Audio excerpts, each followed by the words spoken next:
Hello, everybody. Thank you so much for tuning in today. My name is Jesse Mayfield-Sheehan. I am coming to you live from Bowditch Field in Framingham, Massachusetts. Here to bring you live coverage of today's high school varsity baseball contest between the hosting Flyers of Framingham High School and the visiting Brookline High Warriors. Well, these two Bay State Conference opponents have had a less than ideal start to their seasons. Both Brookline and Framingham sitting at 1 win, 5 losses. Currently, Framingham in the midst of a 3-game losing streak. Brookline on a 4-game losing skid coming into this one. Both of them hoping to get their seasons back on track here.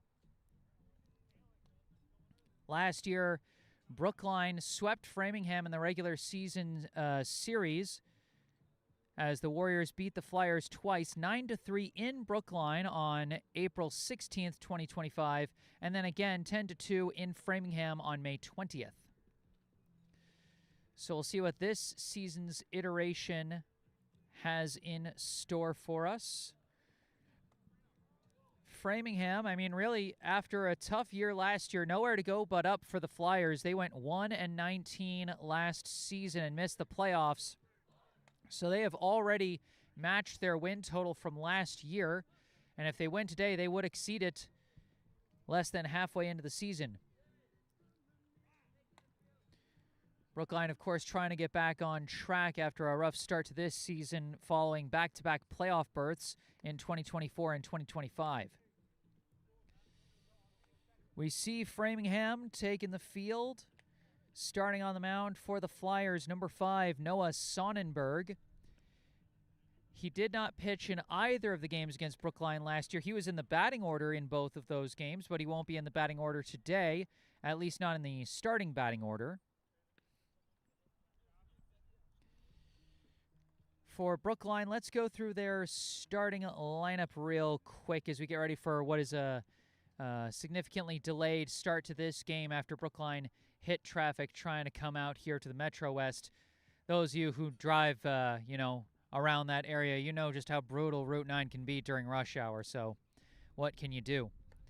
Starting lineup for Brookline today, leading off the center fielder, number 24, Wally Lawrence. Batting second, the catcher, number 13, Felix Hom. Batting third and playing third, number 2, Hugh Bollinger. Batting cleanup, the shortstop, number 5, Jimmy DiPaolo. Batting fifth, the first baseman, number 4, Thaddeus Gamau.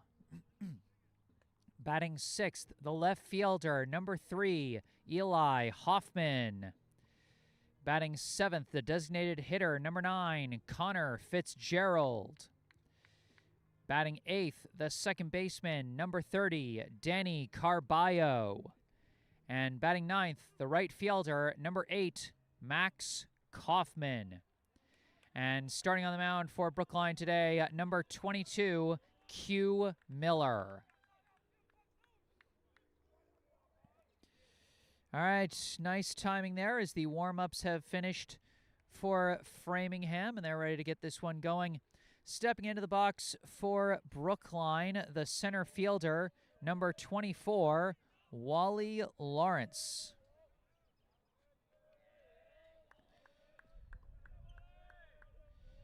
Here we go for the first pitch of the ball game, and it's going to hit the zone for strike 1. Lawrence, you can see his season stats down in the bottom center of your screen. Through this season, he is batting 5 for 16 with a double, a walk, 3 steals, 5 runs, and an RBI as he hits a dribbler over to first, picked up by Ryan McAuliffe, and he'll tag first himself for out number 1.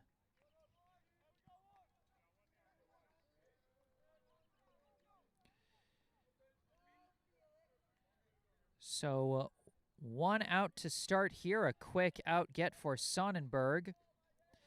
Now batting the catcher, number 13, Felix Hom. First pitch hits the zone for strike 1. While Lawrence did not see the plate in either game against Framingham last year, Hom batted in both games. In the first game against Framingham, he went 2 for 4 with a double and an RBI, while in the second one, he went 1 for 3 with a hit by pitch as he fouls off that one for strike 2. And as you can see on your screen, so far this season, Hom 3 for 18 at the plate with 2 RBI.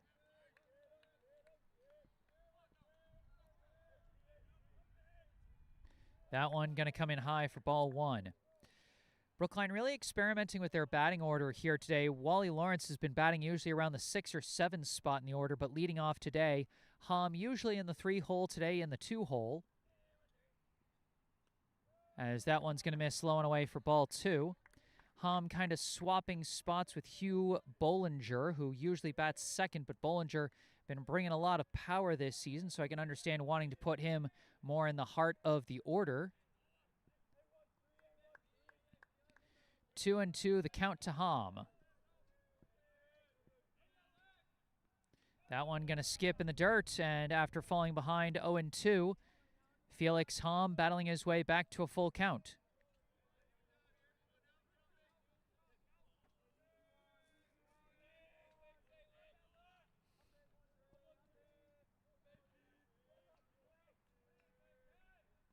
And he connects on this one. Hard bouncer over to short. It's bobbled. Picked up. Throw to first. Might still make it. And it does.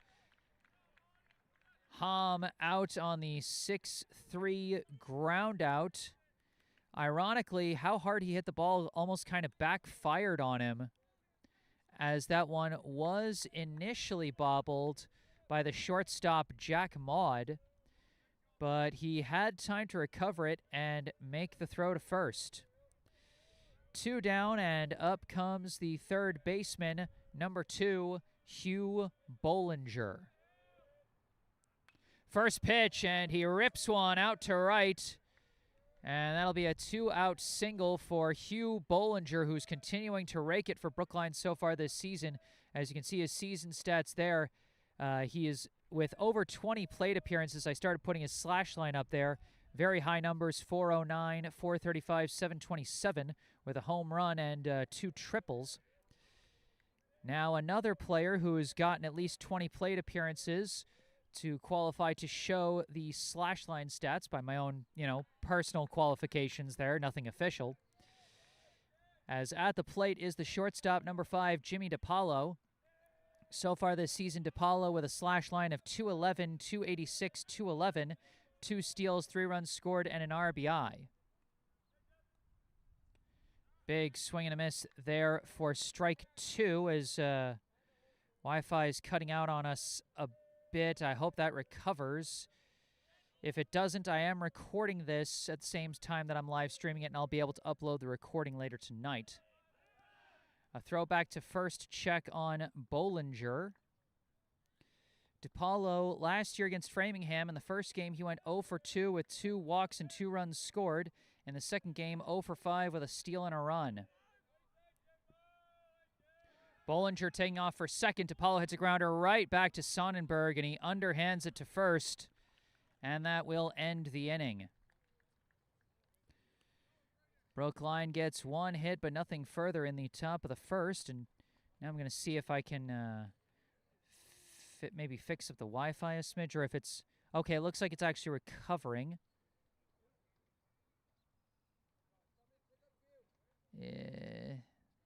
Not really.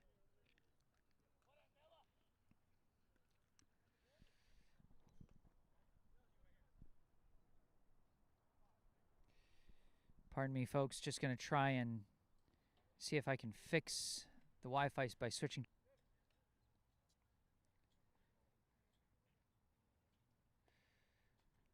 Okay. Looks like my hotspot Wi-Fi is working better, at least for the moment. Here's hoping it stays that way. I'll be keeping an eye on that as we move to the bottom of the first inning. Brookline getting a 2-out single in the top half from Hugh Bollinger, but nothing more. And now they go on defense. On the mound for Brookline, number 22, Q Miller. You can see his stats for the season so far. He's had 2 previous starts, has 1 win and 1 loss, having pitched 12 innings through those first 2 games. He's posted an ERA of 1.17, a whip of 1.25, and 13 strikeouts.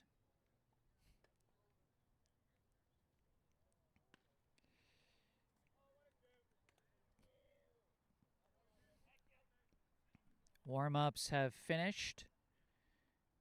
And while I was a little slow figuring things out tech-wise, so I didn't have time to read out the full Framingham batting order, we'll see the top of the order coming up for the Flyers here. Leading off, the second baseman, number 2, James Winders.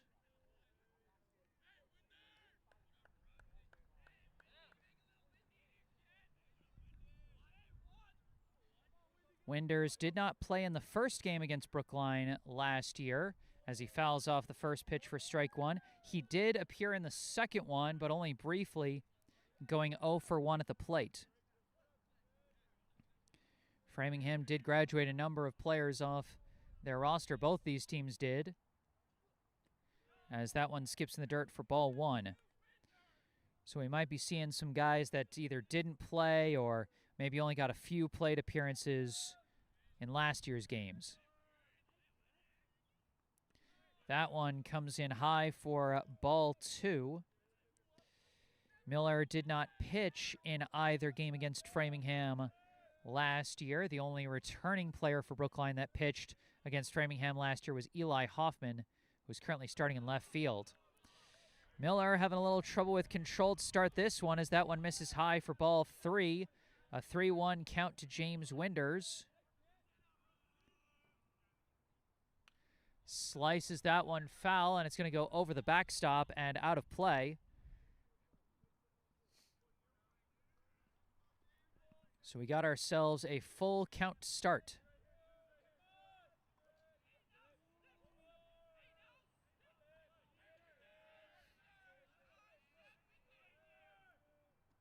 And he rips one out to left on the payoff pitch. That'll bounce into left field for a clean leadoff single.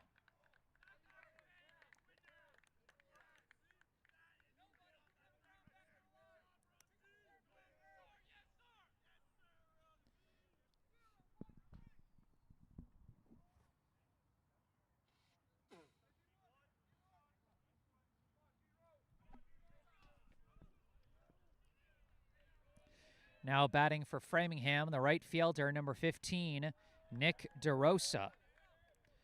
First pitch hits the zone for strike 1. DeRosa last year, kind of the reverse of Winders. He went 0 for 1 at the plate in the first game against Brookline and did not play in the second. That pitch going to miss high for ball 1. A lot of pitches coming in high for Miller to start this one. Might be releasing the ball a little early in his delivery. Miller looking over at Winders at first. As that one comes in high, ball 2.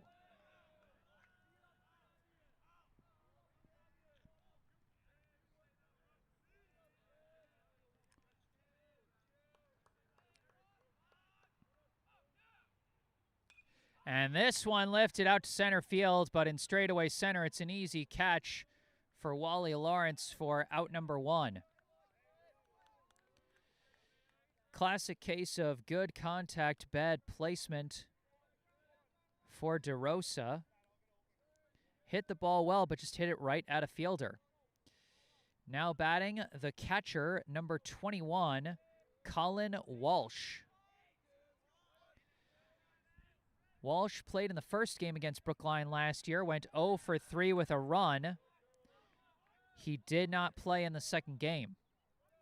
Miller throwing to first to check on Winders and keep the runner honest.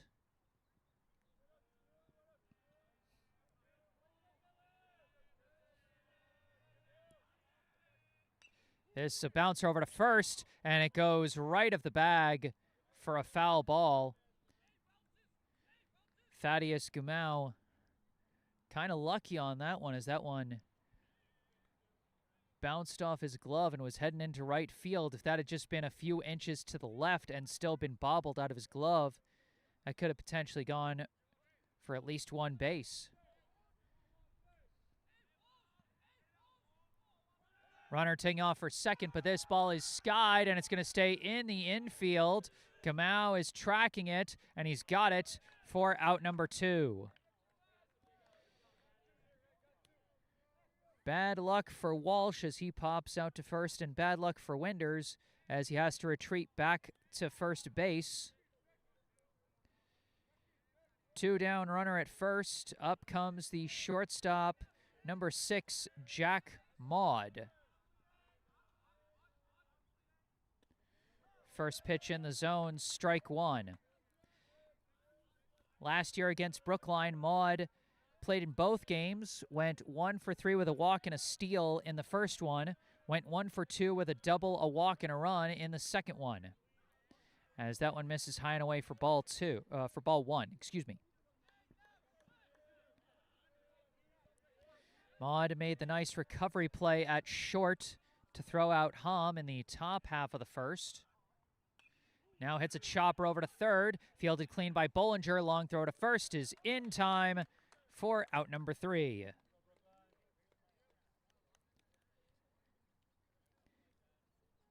After giving up the leadoff single, Q Miller settled in nicely with the fielders backing him up behind him,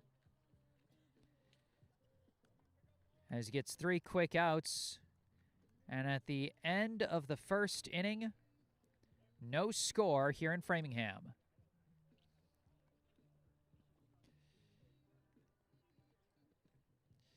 It'll be the 5, 6, 7 hitters coming up for Brookline: Gamau, Hoffman, and Fitzgerald. During this break between innings, I'd like to take a moment to shout out our local charity spotlight for today, the Brookline Community Foundation. For over 100 years, the Brookline Community Foundation has been a trusted partner, supporting Brookline by investing in organizations and initiatives that help create opportunity and promote equity for everyone who lives, learns, works, and plays in our community.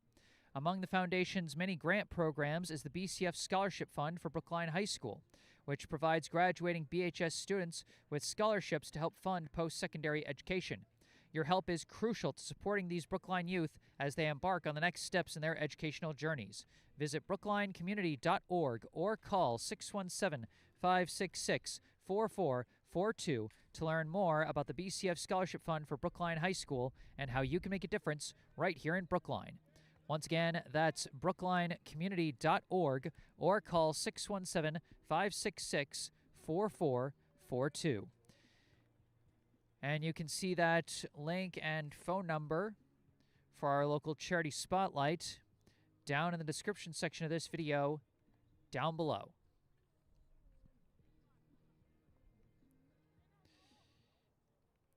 Now stepping to the plate to lead off the top of the second for Brookline, the first baseman, number 4, Thaddeus Gamau. Gamau, you can see, like Bollinger and DePaulo, he's got enough plate appearances this season to put up his slash line stats as he pops up the first pitch he sees. Oh, couldn't be snagged by Maud. A tough over-the-shoulder grab he was attempting there. Personally, I would score that as a single, but I'll check Game Changer later tonight to see if that's confirmed. But personally, I would score that as a single for Thaddeus Gamau. Now batting, the left fielder, number 3, Eli Hoffman. Shows bunt, lays it down on the first pitch, up the third base side, picked up by Sonnenberg. The throw floats over to first, gets him in time, but Hoffman does his job and moves the lead runner to second.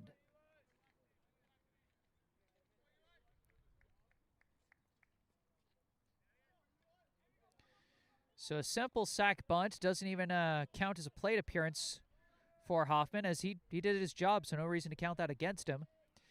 Coming to the plate now, the designated hitter, number 9, Connor Fitzgerald. Gamau at second with 1 out here in the top of the second. First pitch inside, ball 1.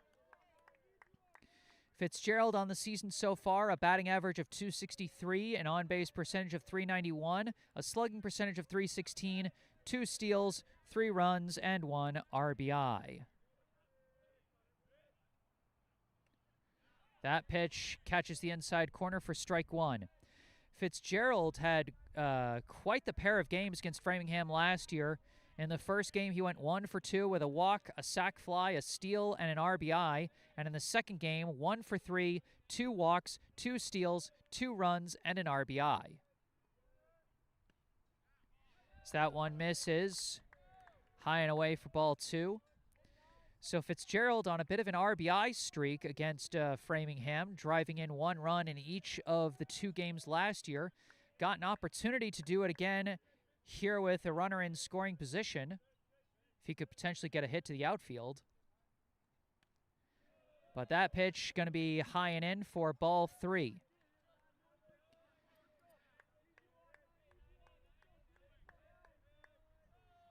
Fitzgerald, pretty solid on-base guy with an almost .400 on-base percentage so far this season.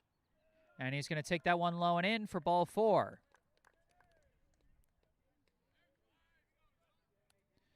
Free pass down to first for Connor Fitzgerald. And now coming up with runners at first and second and 1 out is the second baseman, number 30, Danny Carballo, who I forgot to create a new stat thing for because he made his first high school career plate appearances just the other day on Monday against Newton North. I believe he went 0 for 1 with a walk. That one high for ball 1. Gamau at second, Fitzgerald at first. 1 out here in the top of the second. No score currently between Brookline and Framingham.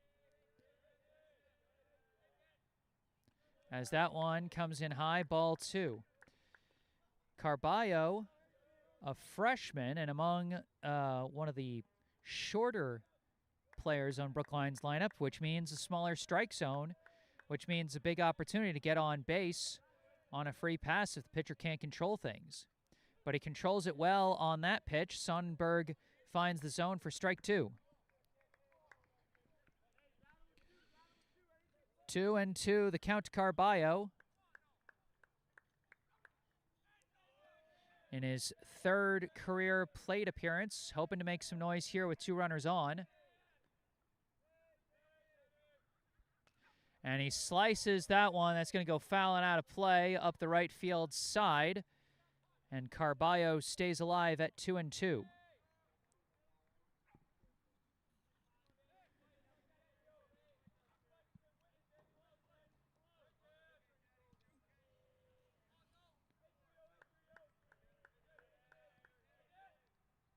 That one high and in, ball 3. A full count here to Carballo.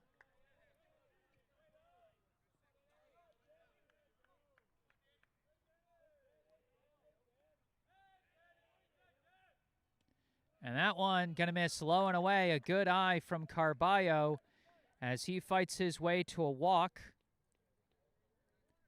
His 2nd walk of the season. He's now basically got an on-base of .667 to start his high school career. And now with the bases juiced and 1 out, up comes the right fielder, number 8, Max Kaufman. First pitch gets away, and Gamau a little late to take off for home, and he's not going to risk that with a late jump. That'll simply be ball 1. Yeah, it can be tough when you get a late jump and you're like, oh, that was an opportunity. But the one thing you don't want to do is force it. If you got a bad jump, don't come off the blocks. Just stay where you are. Kaufman did not play in either game against Framingham last year, but he's got a big opportunity here. That one catches the high corner for strike 1. Kaufman, so far this season. Batting 2 for 15 with a walk, a hit by pitch, 2 steals, a run, and an RBI as rain is starting to fall out here at Bowditch Field. Kaufman skying one into shallow right. Going back for it is Winders, makes the catch, throws home to cover Gamau, and that'll be the second out of the inning.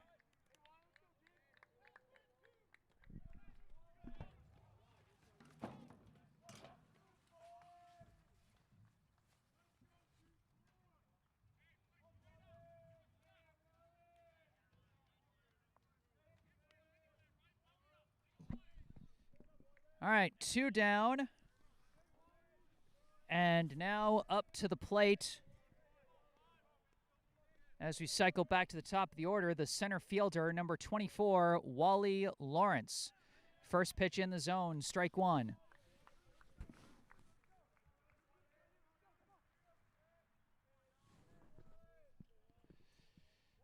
Light drizzle falling here at Bowditch Field with the bases loaded and 2 outs here in the top of the second inning.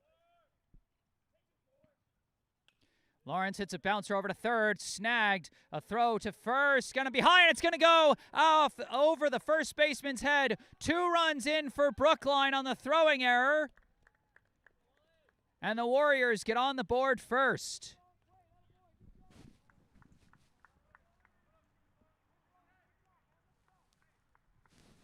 Well, it may not be a full RBI for Lawrence, but did his job and put the ball in play. As rain picking up a bit here at Bowditch Field. We move to now the catcher, number 13, Felix Hom, as he takes strike 1.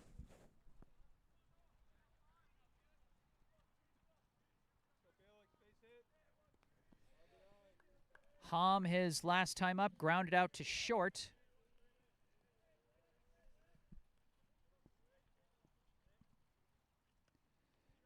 Checks his swing and takes ball 1.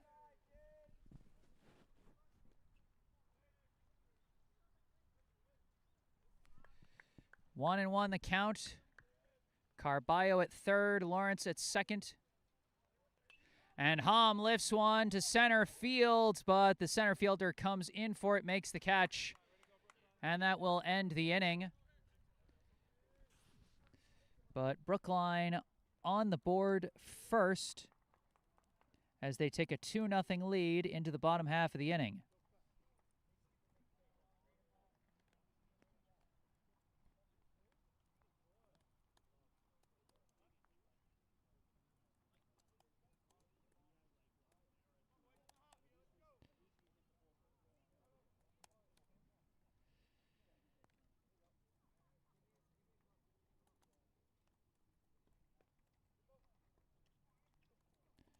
Gamau and Fitzgerald both scored on the throwing error at third base. On the ball put in play by Wally Lawrence.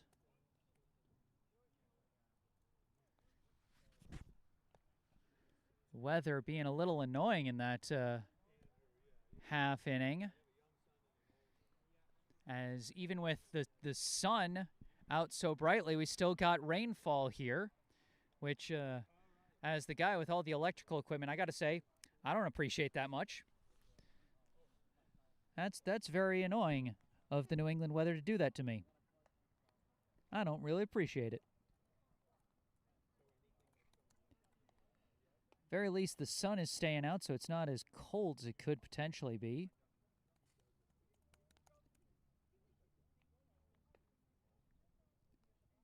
As those of you who have followed my broadcast throughout this young baseball season, you know we've had some real icebox games so far. A few of them have been quite frigid, to say the very least.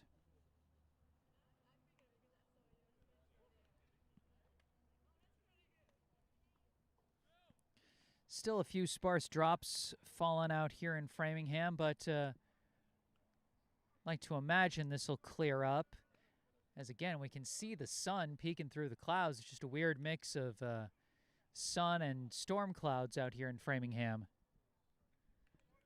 Makes for a very interesting atmosphere. Coming to the plate to lead off the bottom of the second for Framingham, the first baseman, number 22, Ryan McAuliffe.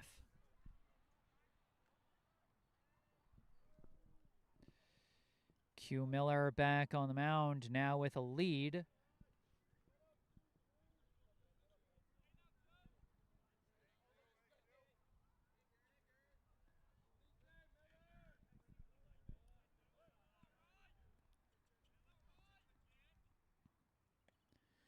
First pitch to McAuliffe, high and in for ball one.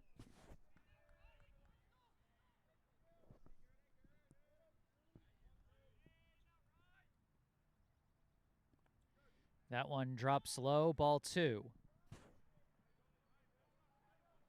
Miller had some issues with high pitches in the first inning.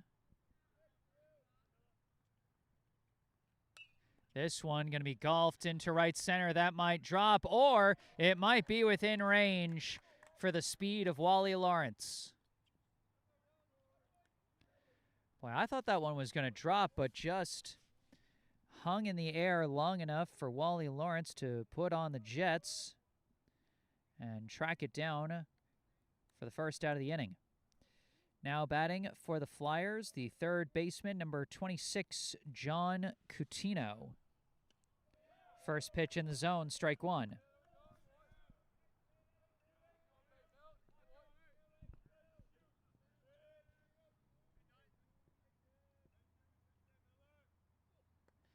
Chases the breaking ball there, strike two.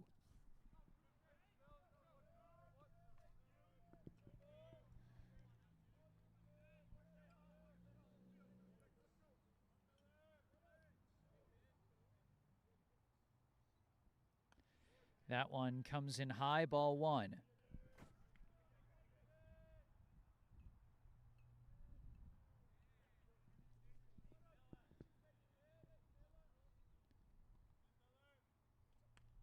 And that one misses away for ball two.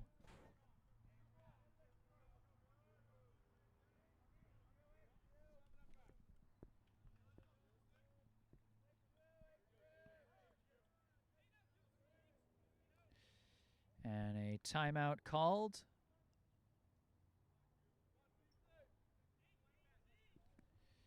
Count is 2-2 to Coutinho. Hits a chopper to third, gets past Bollinger into left. And Coutinho gets on base there.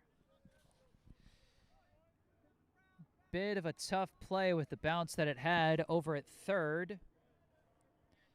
That could be potentially called a single or an E5.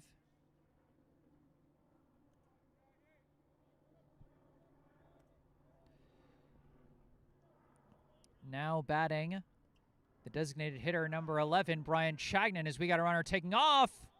Oh, got him in time. How about Felix Hom with the great throw down to second? It was a rough, low pitch. Looked like Hom almost bobbled it a bit, but able to throw out the runner at second, and it goes from runner on first, one out, to bases empty, 2 outs. Boy, I hope I caught that one. I was messing around under the hood on my stat sheet for a second there. Chagnon lines one, going to go into center for a 2-out single.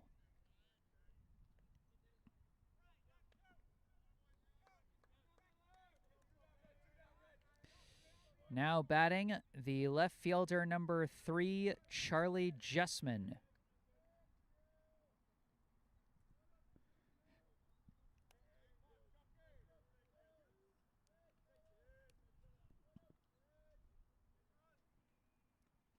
First pitch hits the zone, strike one.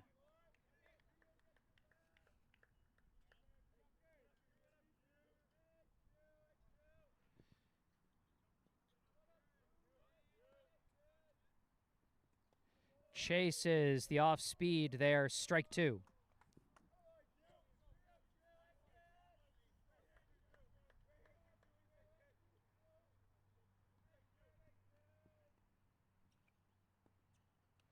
That one comes in high, ball 1. Don't want to get overexcited just because you got 2 strikes and 2 outs.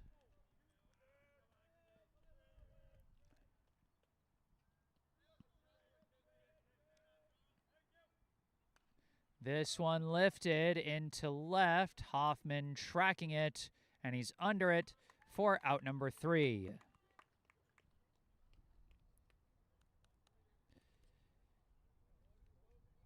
So 2 runners get on base, but 1 gets thrown out and 1 gets left stranded.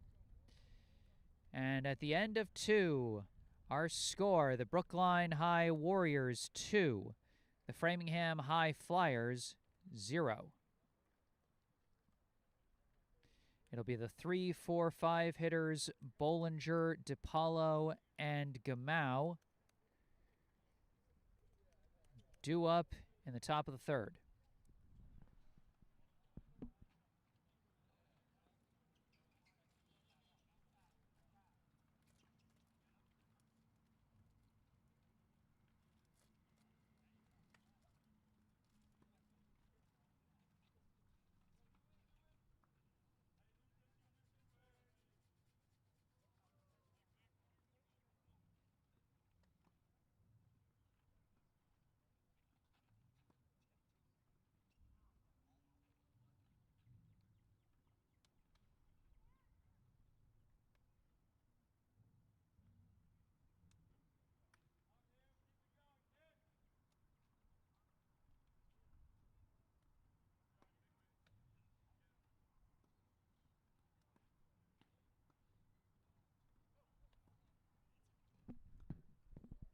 And look at that, we've got a new pitcher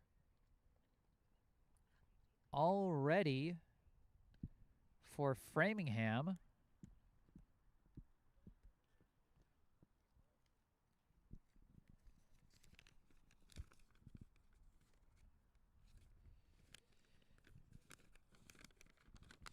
Taking over for Sonnenberg is number 7, Simon Nislik.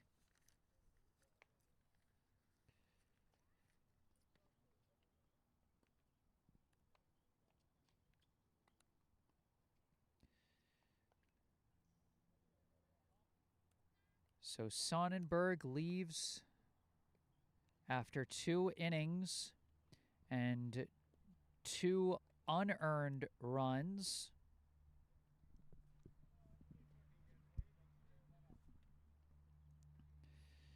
So even though he didn't allow any earned runs, he is currently the pitcher on credit for the loss.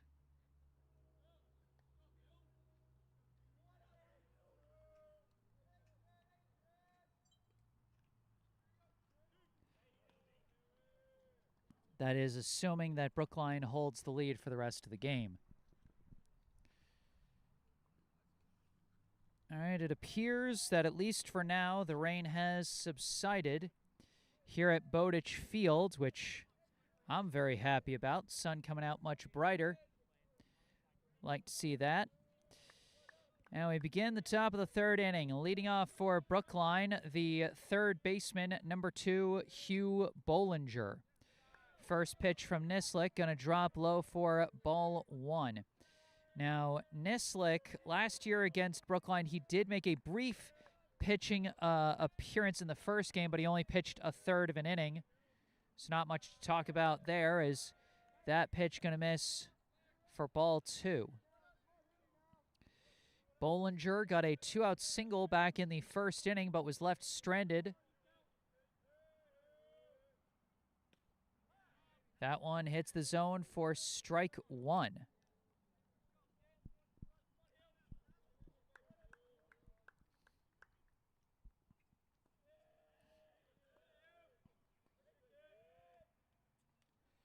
Tips that one to the backstop, strike 2. Bollinger's been kind of on fire at the plate for Brookline so far. Of course, he's had the biggest hit of the season with that grand slam home run against Natick. And he's also hit 2 triples, one against Waltham and one against Newton North on Monday, as he lets that one skip in the dirt for ball 3. Unfortunately for Bollinger, 2 of those 3 big hits he's had came in losses. But they got the lead here, and Bollinger is hoping he can maybe add to it. Not on that pitch as he tips it foul. Stays alive at 3-2.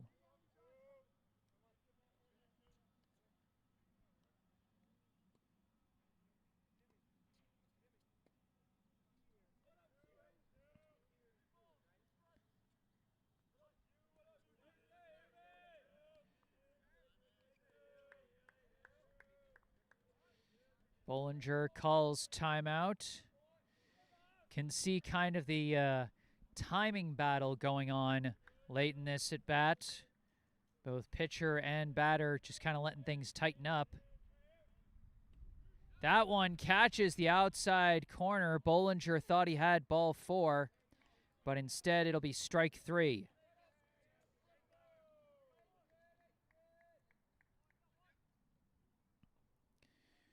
One down in the inning. Up comes the shortstop, number 5, Jimmy DiPaolo.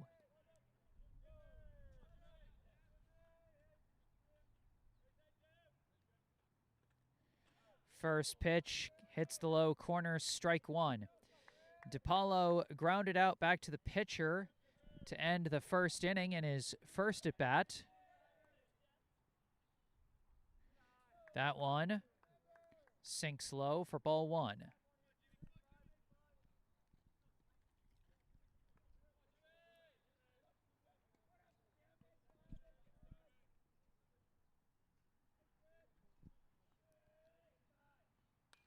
Hits a hard bouncer over to short, bobbled by Maud, picks it back up, tries to throw again, overthrows it, and it's out of play, going over the fence. And I think that's going to send DiPaolo up to second.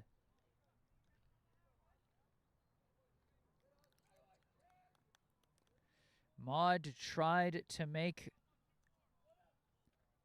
the recovery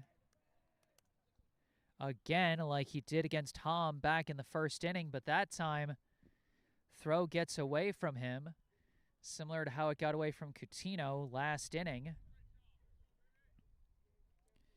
And off another infield throwing error for Framingham, Brookline now has a runner in scoring position. Now at the plate, the first baseman, number 4, Thaddeus Gamau.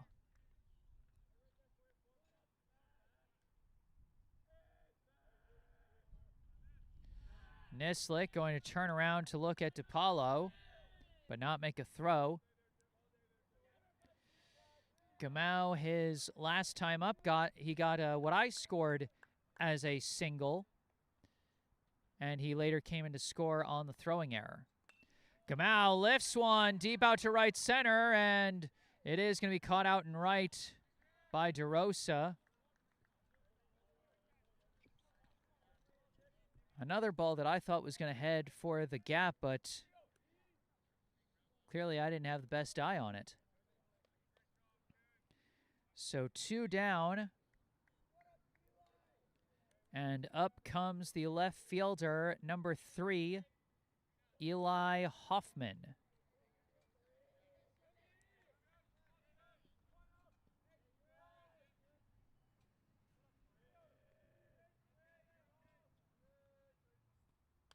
Hoffman cracks the first pitch out to right, but it's well within range for DeRosa. And he makes the catch to end the inning. Couple shots to the outfield for Brookline, but both of them easily within range for the Framingham outfielder. We move to the bottom of the third. The score still Brookline 2, Framingham 1.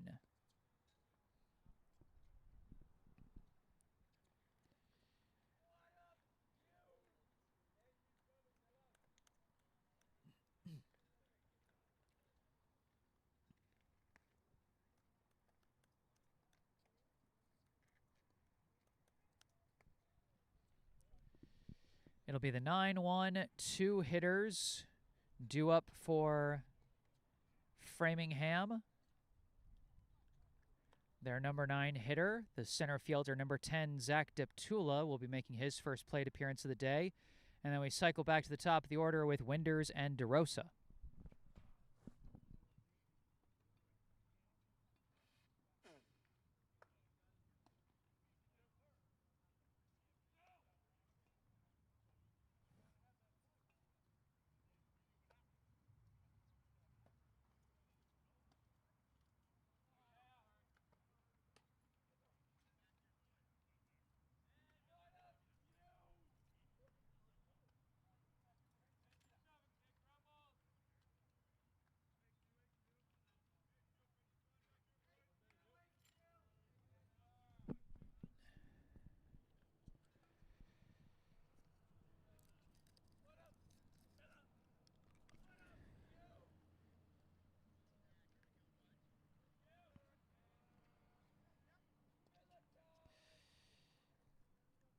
All right.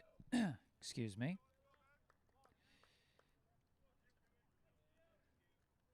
We begin the bottom of the third with the Framingham center fielder, number 10, Zach Deptula, as he takes a low strike one.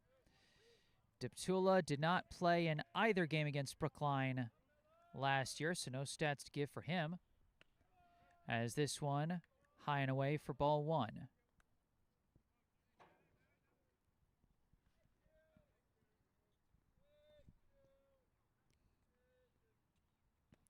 Big swing and a miss there, strike two.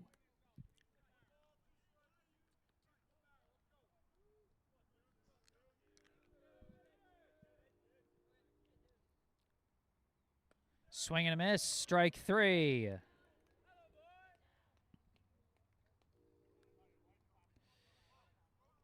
A quick strikeout there, the first strikeout of the day for Q Miller,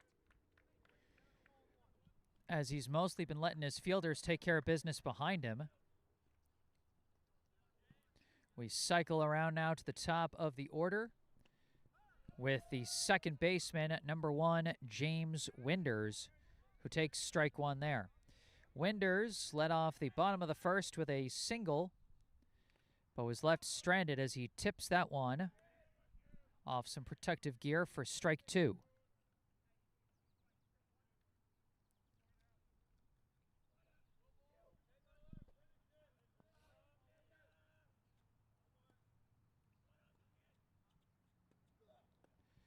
And that one misses low and away, ball one. Almost sounded like a bit of a grunt of frustration from Miller after he threw that one. This one ripped out to left. Hoffman going back, and it's over his head. And it'll be extra bases for Winders. He's going to hold at second as he picks up the one-out double.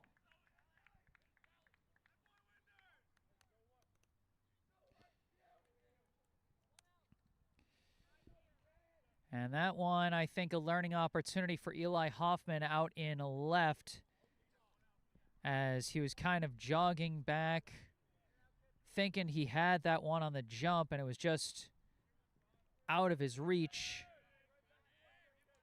It's tough when the ball's behind you, but you always want to err on the side of having the ball in front of you.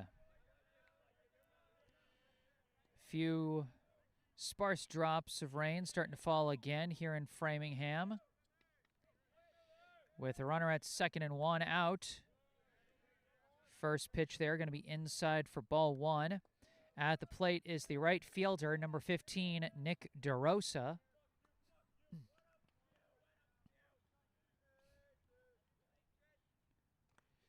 That one going to miss high and in for ball two. Both corner infielders for Brookline pulled in, possibly accounting, for the possibility of a sac bunt trying to move the runner along.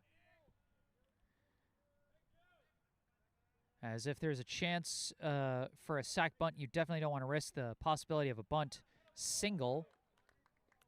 as that one hits the zone for strike one. DeRosa flew out to center his last time up.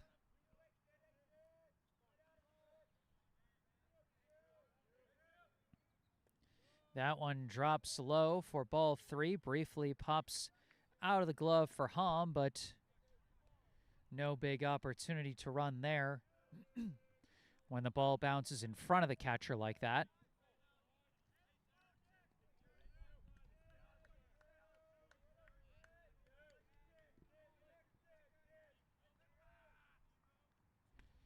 That one breaks into the zone for strike two.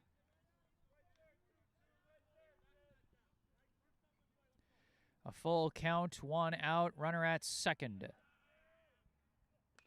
Hits a chopper over to second, chased down by Carballo. Quick throw to first is snagged by Gamau for the 4-3 ground out. That play essentially working out like a sac bunt for DeRosa as he moves Winders to third. And with 2 outs and a runner at third base, up comes the catcher, number 21, Colin Walsh.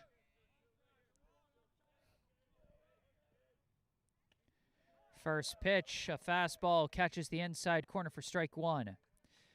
Walsh popped out to first his last time up. Now up with a big opportunity to cut Brookline's lead in half as he lifts one into right, and that drops in fair territory. Oh no, they called it foul. Hands were put up for a foul ball. They kept running the play anyway as Brookline made the play at second.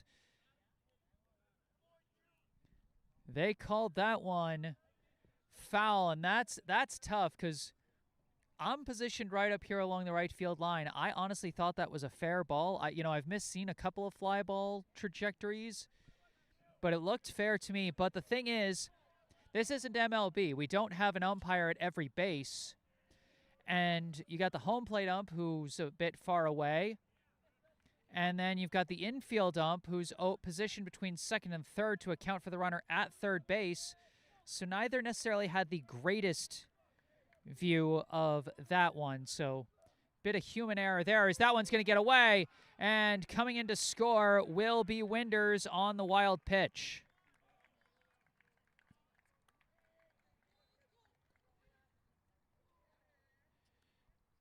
Perhaps a slight ball don't lie moment there as Framingham does get to bring in their first run of the game. It'll be a 1-2 count to Walsh now that the base is empty. And now the infield umpire will move over to the first base line to account for any possible plays at first. Swing and a miss. Strike three, and that will end the inning. Nice breaking ball from Q Miller to end it. At the end of three, our score, the Brookline High Warriors 2, the Framingham High Flyers 1. And so essentially the inning goes about how it would have gone even if that ball had been called fair, as Walsh had been thrown out at second trying to stretch that out into a double, but Winders had come in to score, and in the end Winders still came in to score and Walsh was still out. So it didn't really help either side all that much in the end. It's gonna hurt Walsh's personal stats, which is unfortunate for him. But that's about it. It'll be the 7, 8, 9 hitters: Fitzgerald, Carballo, and Kaufman, coming up for Brookline here in the top of the fourth.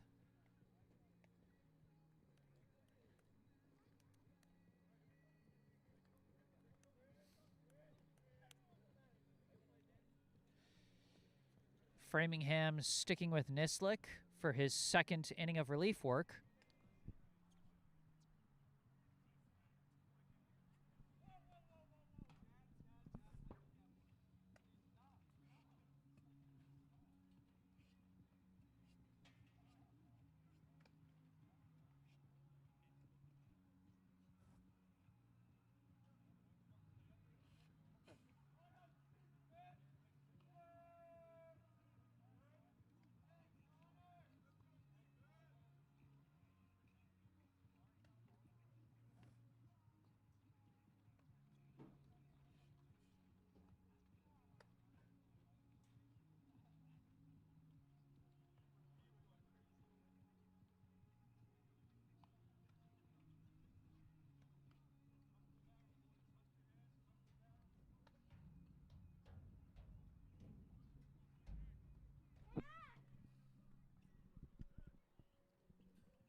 We do have a note in the live chat from earlier from one of our baseball grandmas, Mary Walker, watching from Groton, New York.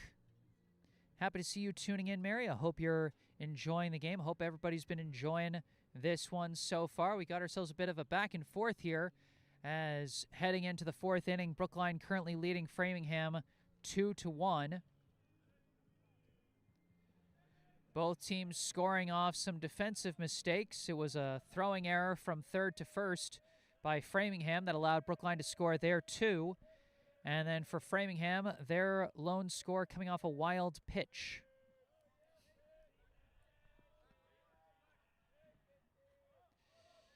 Now we begin the top of the fourth, leading off for Brookline, the designated hitter, number 9, Connor Fitzgerald.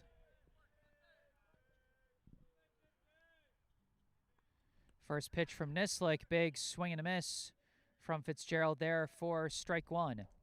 Fitzgerald drew a walk his last time up and was able to come in to score on that throwing error. That one misses outside, ball one.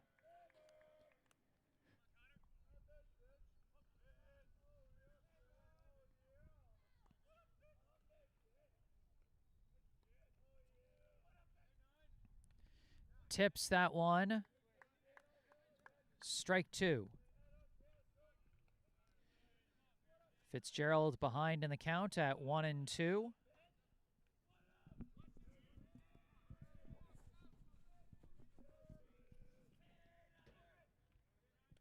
And that one catches the outside corner.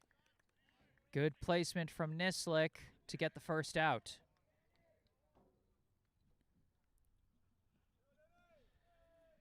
There have been a few plays on the corners that Brookline was caught watching on.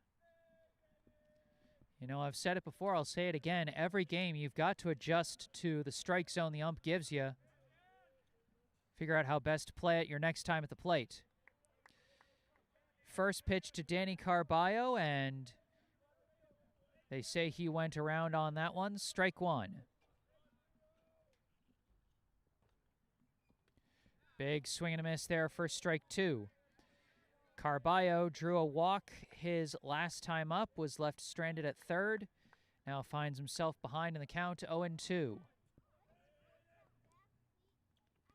That one gonna miss for ball one.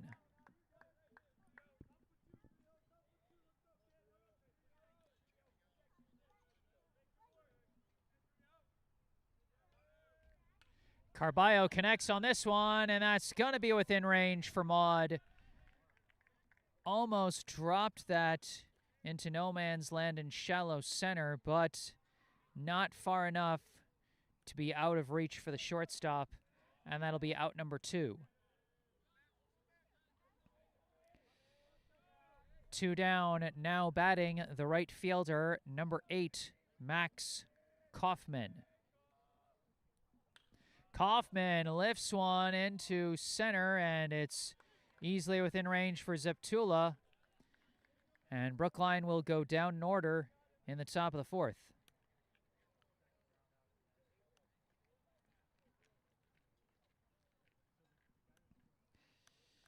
Nislik making quick work of the Brookline batters so far in relief.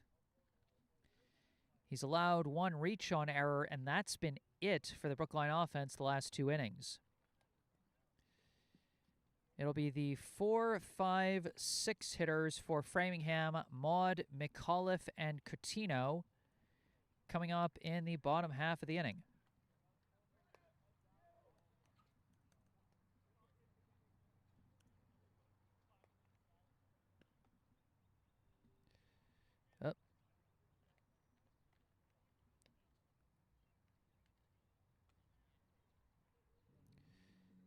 Had a brief stoppage of the recording there, but it looks like everything's okay.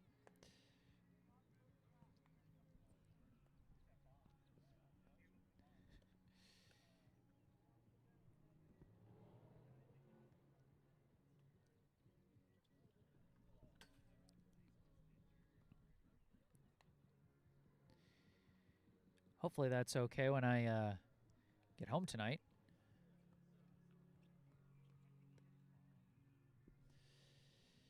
Q Miller staying on the mound for Brookline for his 4th inning of work. For those of you who know about some of the official stat keeping, you know that a starting pitcher has to pitch in high school ball at least 4 innings. In MLB, it's at least 5. But here in high school ball with 7-inning games, just got to pitch 4 to qualify for the pitching win as a starting pitcher. So if Miller finishes this inning and Brookline holds on to the lead the rest of the way, then Miller would pick up his 2nd pitching win of the season. But still got some work to do after giving up Framingham's first run last inning. First pitch to Jack Maud. He lifts it into left. This might be extra bases depending on what he tries to do. He's going to try and stretch it out. This could be a close play. The throw slightly off the mark. And Jack Maud legs it out for a leadoff double.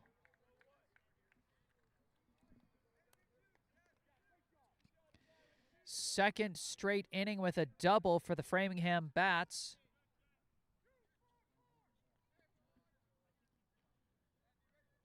And now with the tying run in scoring position and nobody out, up comes the first baseman, number 22, Ryan McAuliffe. Miller going to turn around, not making a throw. Brookline clearly expecting bunt here as Thaddeus Gamau pulled way in. He shows bunt, pulls back, and that'll be a low ball 1. Miller's got to be careful here. Some batters that we've seen this season have been able to kind of parlay a bunt attempt into a full-on walk if the pitcher keeps trying to throw it away to throw off the bunt attempt, as that one skips in the dirt as well for ball 2.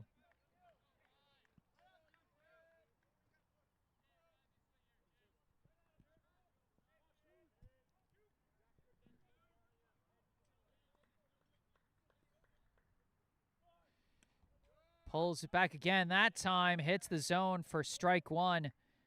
That one was close, but Miller able to get it in the strike zone for a much-needed strike there. This time he lays down the bunt. Ham's going to charge in for it. Throw to first. Carballo there covering the bag. And McAuliffe does his job and moves the tying run to third.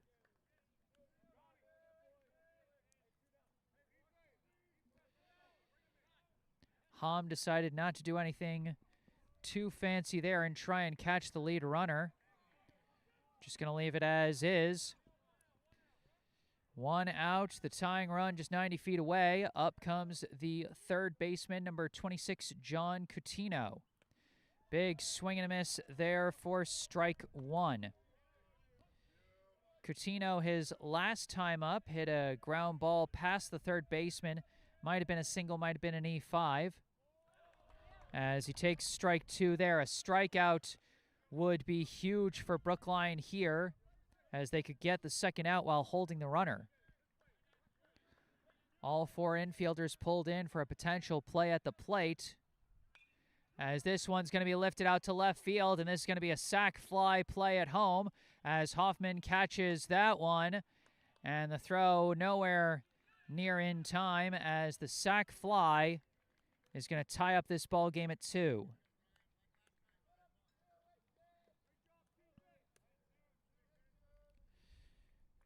Back-to-back sacrifice plays from Framingham following the leadoff double, and they knot up the score here in the 4th. First pitch, gonna miss outside, ball 1. At the plate, the designated hitter, number 11, Brian Chagnon. That one skips in the dirt for ball 2.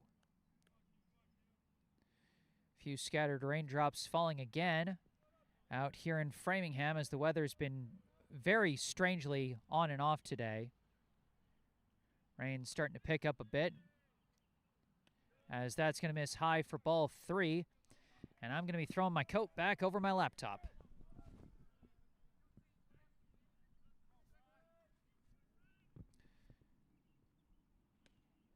That one catches the high corner for strike 1. 3-1, the count to Chagnon. And it's going to be a high ball 4.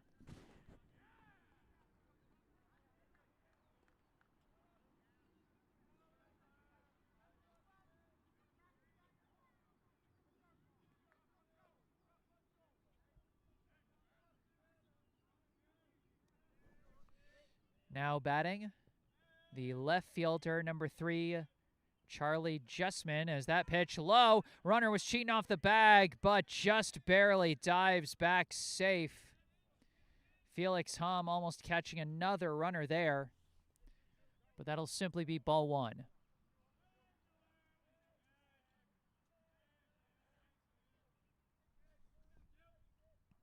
This one skips in the dirt again. Runner not taking any chances this time, respecting Hom's ability to recover the ball and throw fast. 2-0, the count to Jessman.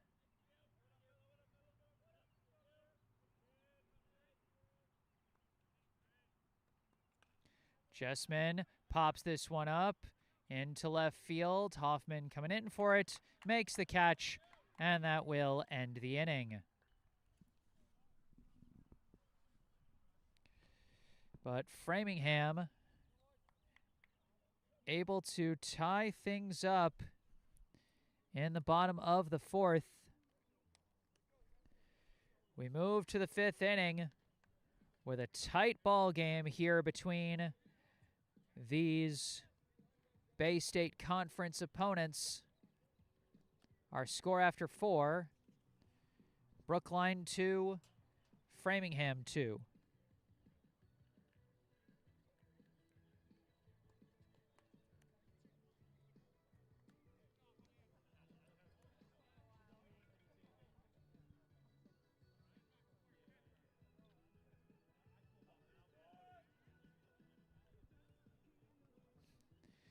Framingham sticking with Nislik, who's been looking good on the mound the last 2 innings.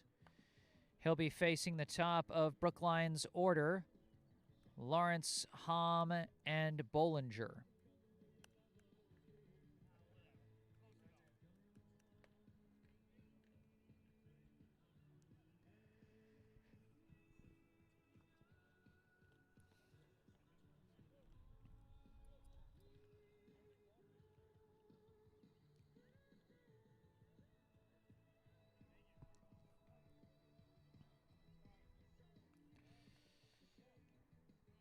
We are just over halfway through in this one, in what is now a tie ball game, which does mean that the Framingham starting pitcher, Noah Sonnenberg, now goes down as a no decision. Left the game after 2 innings of work, giving up 2 unearned runs, and left with his team trailing. Had they not come back and tied it just last inning, he would have been on the hook for the pitching loss. But now that the score has been knotted up, it'll go down as a no decision for him.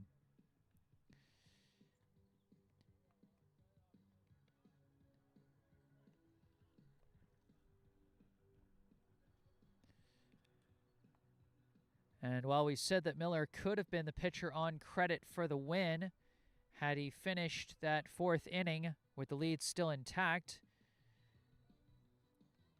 as it is, if he does not return to the game, this would go down as a no decision for him. But he's been having a strong day, excuse me.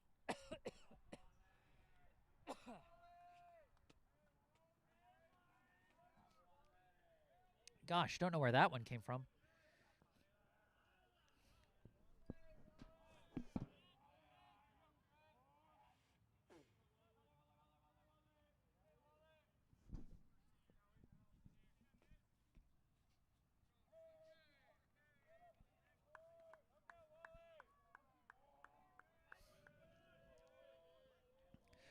Leading off for Brookline, the center fielder, number 24, Wally Lawrence. First pitch hits a grounder over to short, fielded clean by Maud. Throw to first is in time.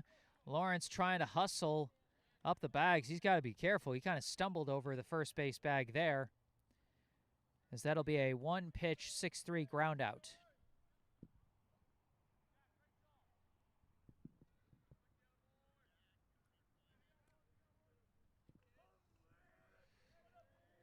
One out, and up comes the catcher, number 13, Felix Hom, as that pitch hits the zone for strike one.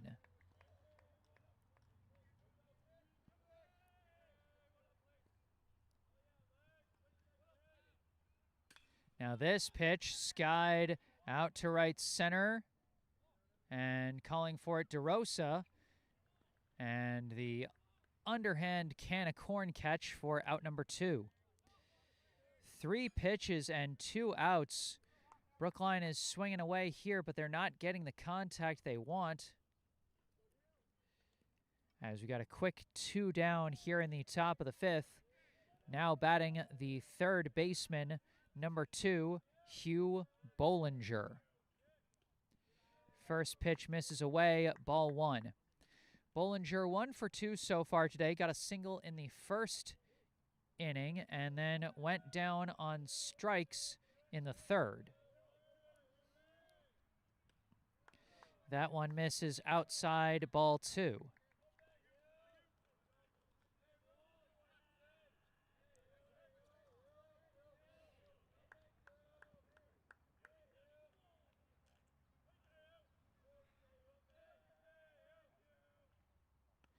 And that one over Bollinger's head, and he's got a hitter's count here at 3-0. Bollinger will likely be letting this pitch go regardless of where it is, so Nislik definitely wants to put this one in the zone. But Bollinger swings. A surprise green light on the 3-0 pitch, and Bollinger fouls that one up the third base line for strike 1.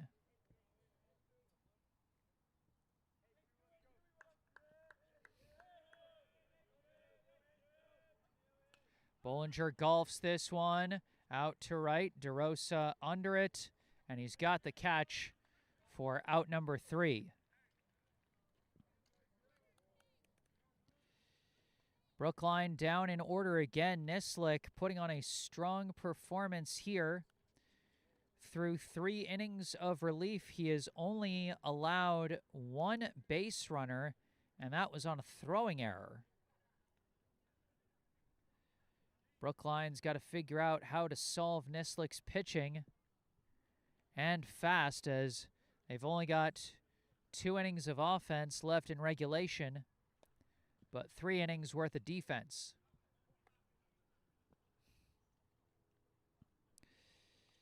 Due up for Framingham will be the 9-1-2 hitters, Deptula, Winders, and DeRosa.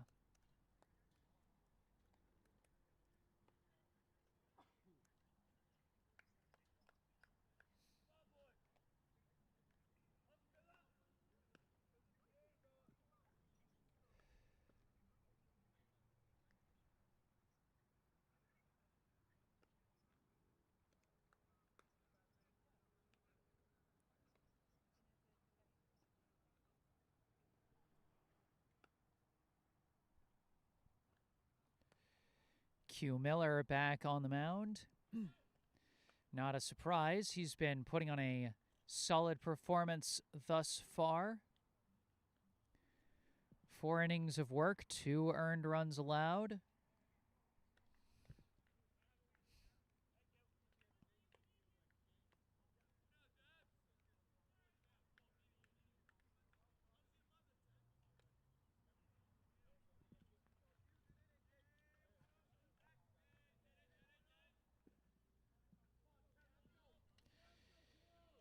Leading off for Framingham here in the bottom of the 5th, the center fielder, number 10, Zach Deptula. First pitch low, ball 1. Deptula went down on strikes to lead off the third inning. But the first couple of pitches missing for Miller as he misses one low and one high.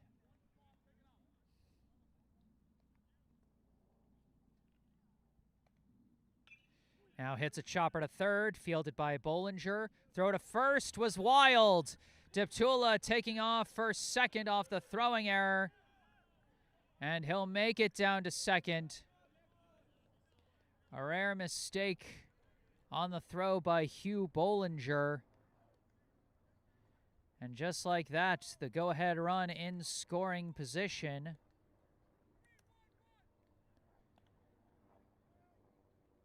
With nobody out. Now batting, the second baseman, number 1, James Winders. Miller turns around, check on Deptula at second. Winders so far today 2 for 2 with a single, a double, and a run scored. Shows bunt, pulls back, and that'll be ball 1.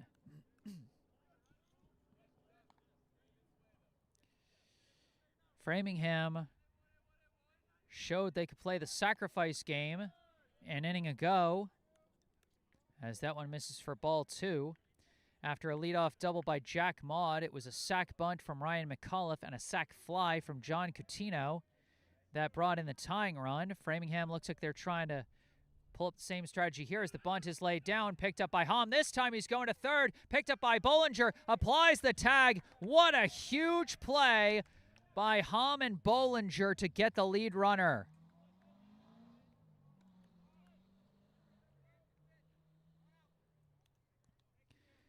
That'll go down as a 2-5 fielder's choice. A huge first out get for Brookline as they take the runner out of scoring position. 1-0 is the count. At the plate is the right fielder, number 15, Nick DeRosa. A throw to first, and it got away. The pickoff attempt backfires on Brookline, and Framingham has a runner in scoring position again.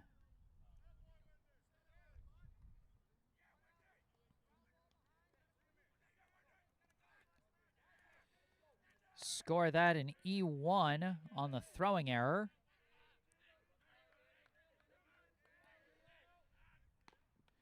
And that's going to be a high ball 2 to DeRosa.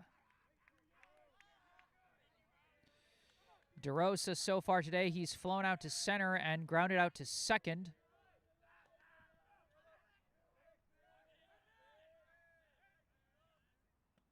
That one misses low, ball 3. Hitter's count to DeRosa here with 1 out and a runner at second.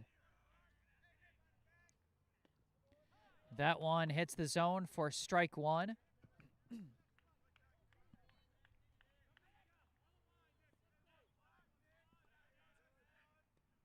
This one hit up the third base side, but foul.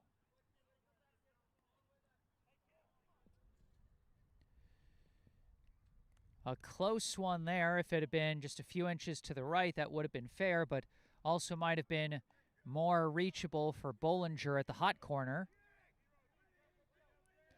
Instead, it'll simply go down as strike 2. A full count here to DeRosa. Makes contact, fouls it up the third base side again to stay alive. Some intense battles going here late in this one. That one skips in the dirt, and it'll be ball 4 as DeRosa battles his way to a walk. Now that walk does not hurt Brookline necessarily, as putting a runner at first creates a force at third, second, and first base. And with 1 out, a double play could end the inning. A meeting at the mound going for Brookline. Coming up for the Flyers will be their catcher, number 21, Colin Walsh. Brookline does have some action going in the bullpen. They got a couple potential relievers warming up. I believe it's Harris Hodgson and Bryce Hellendrung warming up for the Warriors. Whatever relievers might come into this game the rest of the way, they're going to be coming into a tight situation here in what is currently a tie game with one out. First pitch, Walsh misses the off speed for strike one. Walsh so far today 0 for 2 with a pop out to first and a strikeout. That one misses high and in for ball one. Winders, the potential go-ahead run at second base. DeRosa at first. One down here in the bottom of the fifth. And that one gets away. And there goes the force as both runners advance on the wild pitch.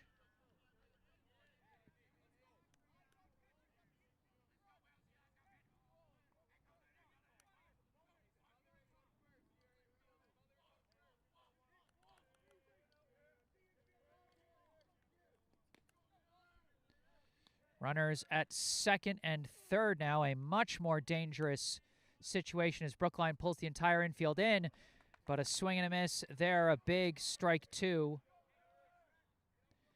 2-2 the count. If a ground ball goes to an infielder, they're going to be going home to try and stop Winders from scoring. And it is a grounder, right at Carballo, goes to the plate, grabbed by Hom, tag at the plate applied. What a huge play from Brookline. Danny Carballo, in just the second game of his high school career, makes a huge throw to the plate there as the 4-2 fielder's choice makes it 2 outs. And we've got a courtesy runner coming in for Walsh. This is number 24. I'll check the name later. But for now, a tight situation here as up to the plate comes the shortstop, number 6, Jack Maud. Runners at the corners, 2 down. First pitch, going to be inside, and the courtesy runner going for a leisurely stroll down to second. Brookline not making a throw. Not risking it with DeRosa at third. That pitch misses low for ball 2. Maud, so far today, he has grounded out to third and doubled and scored as he takes strike one there. It was Maud who got the leadoff double last inning in the fourth and came in to score the tying run for Framingham. That one misses high, ball 3. A 3-1 count. Again, a situation where a walk, not the worst thing in the world, as it would create a force everywhere. That one in the zone, though. Maud thought he had ball 4, but it's going to be strike 2. A full count with 2 outs here. The go-ahead run just 90 feet away for Framingham with runners at second and third. Lifts one, and that's going to go over the shortstop's head. That's going to score at least 1, and they're going to send 2 in. A huge 2-run single for Jack Maud, and Framingham will take the lead.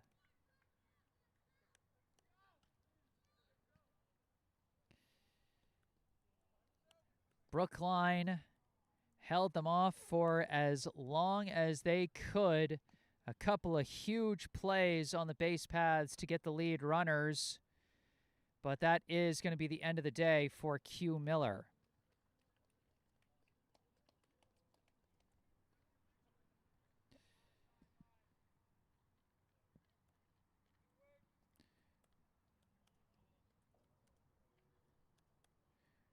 Coming on in relief now will be number 12, Harris Hodgson.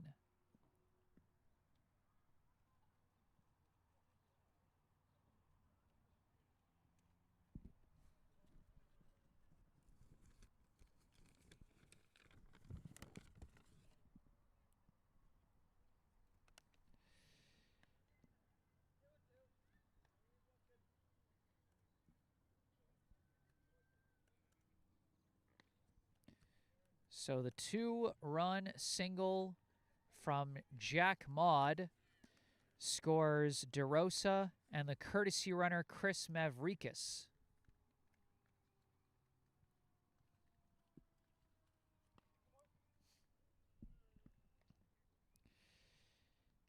And now we take a look at Harris Hodgson's stats so far this season. It's been a tough start to the season for Hodgson as a relief pitcher for Brookline. He's made 2 relief appearances, pitched 2 innings, and really he pitched those 2 innings in his first appearance. Didn't register an out his second appearance. His ERA currently sitting at 17.5 with a whip of 6.5 and 1 strikeout.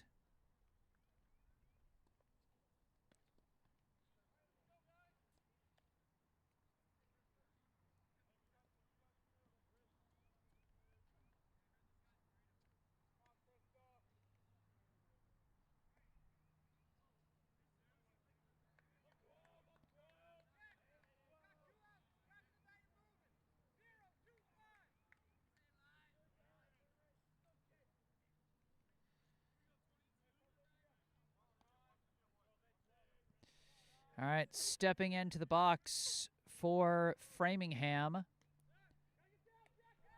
Oh, we got a pickoff play. Oh, but they didn't get him. Brookline thought they had another great play on the base paths. But instead, Maud gets a great jump to second and successfully steals.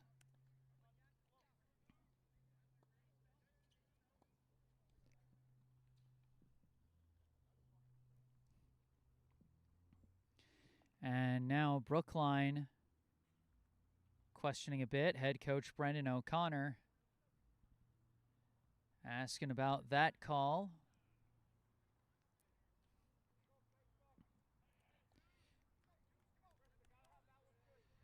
Brookline almost ending the inning right there without a pitch even thrown. But instead, the first pitch is going to be high for ball 1 to the first baseman, number 22, Ryan McAuliffe.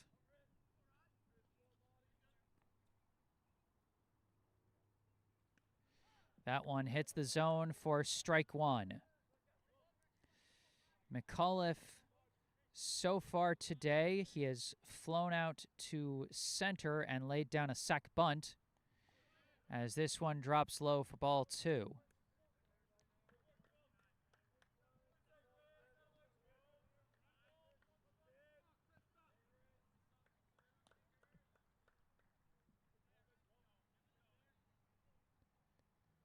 This one sliced foul, and it might be playable. Oh, it was playable for Hom, but he either didn't see it or assumed it was going over the backstop. Drops harmlessly to the ground for strike 2.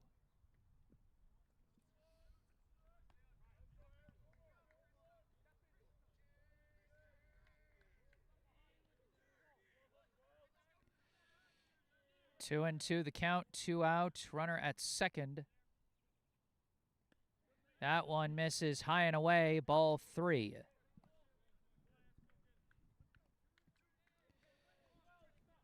Payoff pitch coming up here to McAuliffe.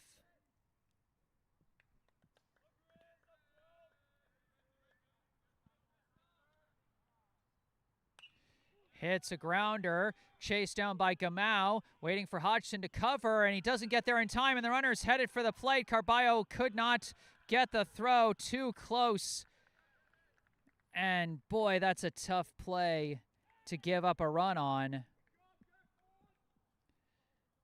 Not sure whether you score that a single or an error.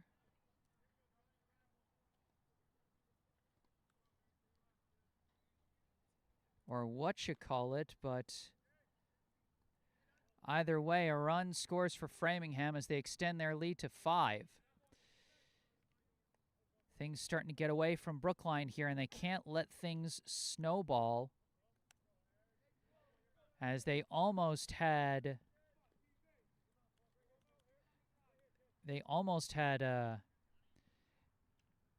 a pickoff to end the inning without a single pitch thrown by their reliever, but now that guy they thought they had picked off has scored run number 5 for their opponent.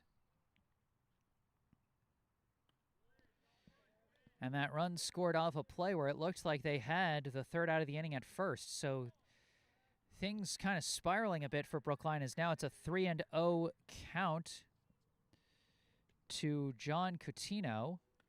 And it's going to be a 4-pitch walk. And I know the frustration's mounting, but you can't let that get in your head. You just have to put your head down and keep throwing strikes. First and second now as up comes the designated hitter, number 11, Brian Shagnon. That one hits the zone for strike 1.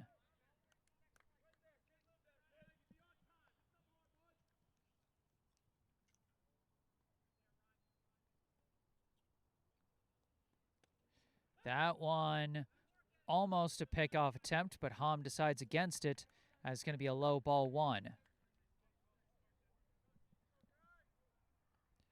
McAuliffe at second, Coutinho at first. This one a bouncer over to second, fielded by Carballo, thrown to first, and that ends the inning.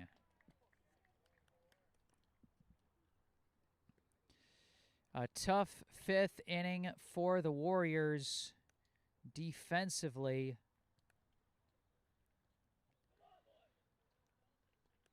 After some great plays earlier in the inning, things kind of started to fall off after the go-ahead single by Jack Maud. At the end of 5, our score, the Framingham High Flyers 5, the Brookline High Warriors 2. It'll be the 4, 5, 6 hitters, DePaulo, Gamau, and Hoffman coming up in the top of the 6th.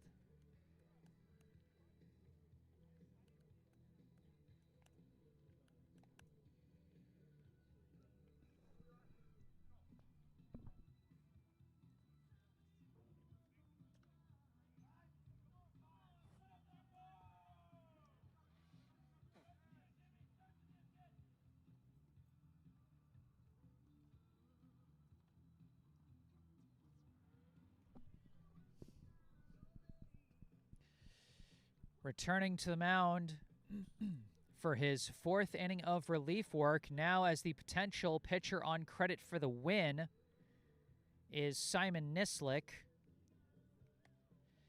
He has allowed no hits, no walks, a single reach on error, has been Brookline's only base runner over the last 3 innings since Nislik took over on the mound.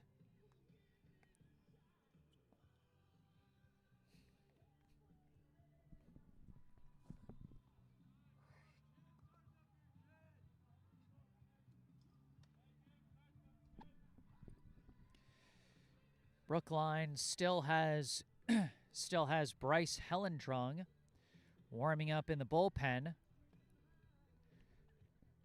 to potentially take over if things get away from Hodgson in the bottom half of this inning.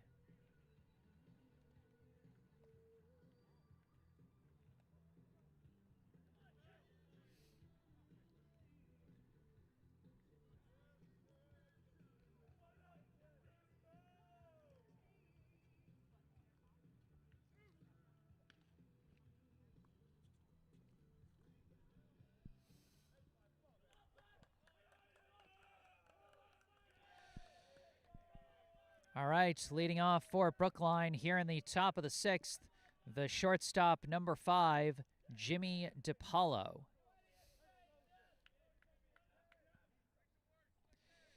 DePaulo, so far today, he has grounded out to the pitcher and reached on an E6, the only batter so far to reach base against Nislik.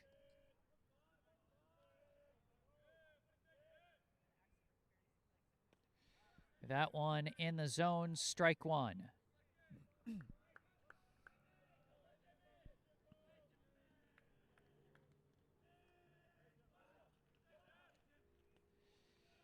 That one going to miss to the outside, ball 1.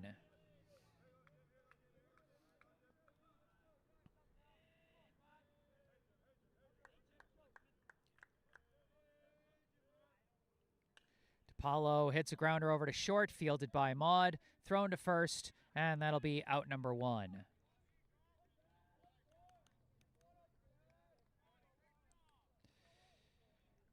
One down, and up comes the first baseman, number 4, Thaddeus Gamau. Gamau, so far today, he has singled and scored and flown out to right.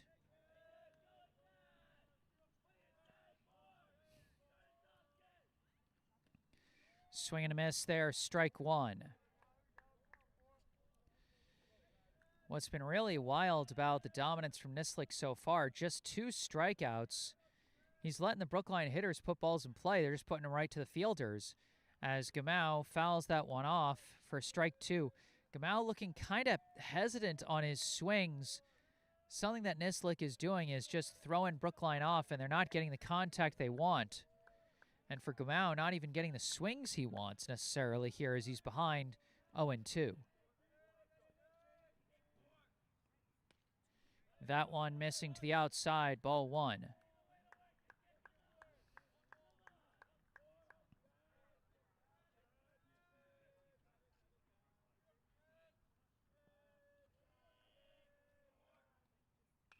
Gamau lifts one into center, picks up his second hit of the day.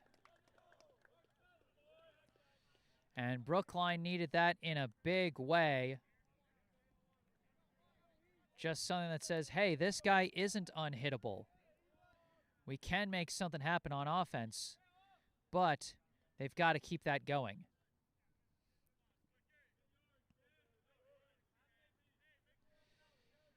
Now batting the left fielder, number 3, Eli Hoffman.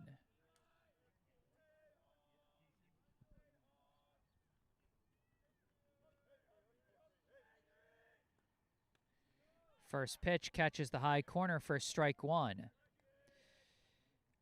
Hoffman, so far today, he has laid down a sac bunt and flown out to right. So 0 for 1 so far.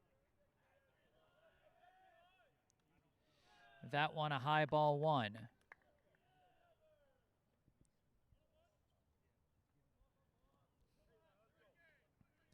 They're not going to have him lay down a sac bunt with 1 out while they're down by 3.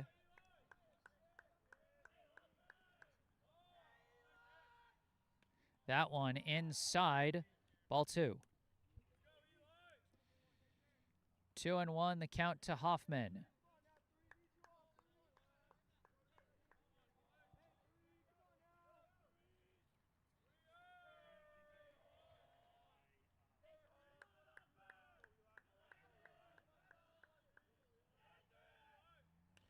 And pops this one up, but it's going to be out of play. Strike 2.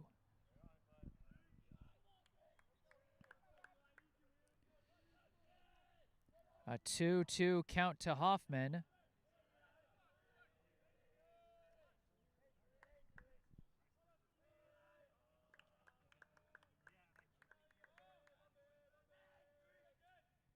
And that one drops low.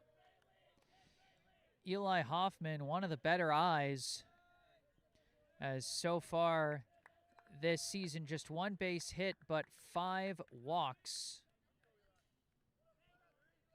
Now facing a full count. And he takes ball 4. Eli Hoffman using his keen eye at the plate to battle his way to a walk. 2 runners on. And up comes the designated hitter, number 9, Connor Fitzgerald. And a meeting at the mound now as Framingham head coach Matt Milano kind of pushes away the infielders and says, no, this is just me, pitcher, and catcher. which suggests they're leaving Nislik in. This isn't the end of the day for him.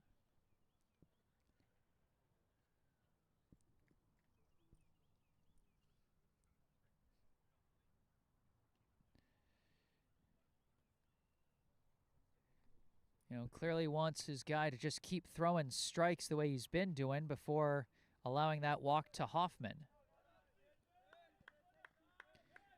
Definitely a good time for a coach's timeout there, a meeting at the mound, to settle down your pitcher after giving up his first free pass of the day. Fitzgerald steps into the box.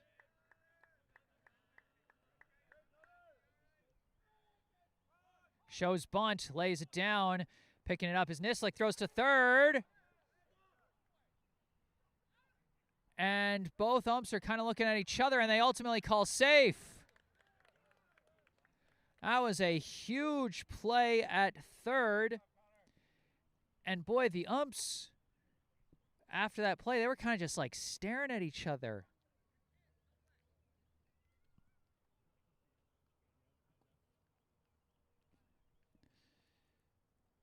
So I think Fitzgerald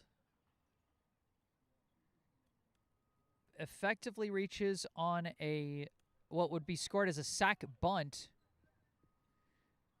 as that was what he was trying to do, even though it was almost effectively a fielder's choice that he grounded into, but they didn't make the throw to third. Although we'll see. The umps taking some time to deliberate. This could be a big call here. Whether they stick with it or overturn it changes the situation drastically.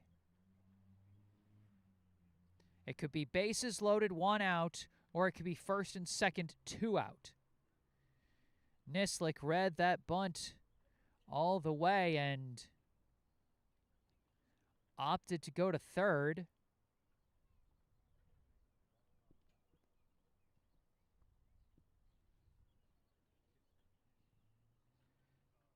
It's a close play at third for the lead runner, Gamau.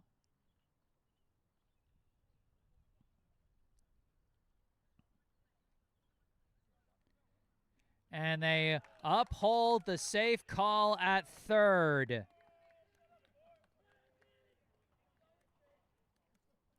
Oh boy, bases loaded with 1 out. Brookline trails by 3. The tying run stands at first, as Coach Milano again coming out to talk to Nislik. And that might be the end of the day for him, as the infield coming in now.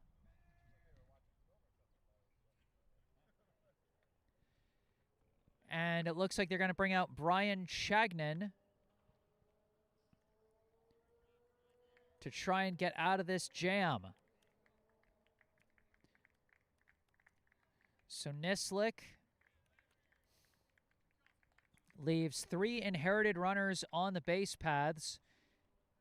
If any of them score, those would be credited to Nislik rather than the reliever Chagnon.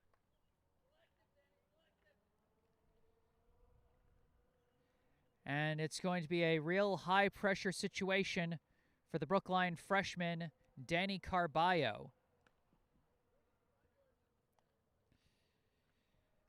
Now, Brian Chagnon, he did pitch in 1 game against Brookline last year. He pitched in the 2nd game. He pitched 4 innings, gave up 5 runs, 4 of them earned, on 5 hits, 6 walks, and 1 hit by pitch with 2 strikeouts.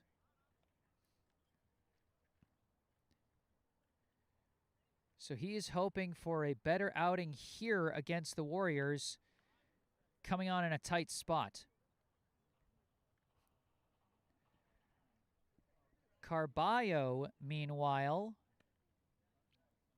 so far today he's drawn a walk and popped out to short. For his high school career so far, he is 0 for 2 with 2 walks. So if he could get his first base hit in this situation, that would be clutch in a big way for Brookline. But even if he could pick up his 3rd walk of the season and of his career, that would still bring in a run with the bases juiced.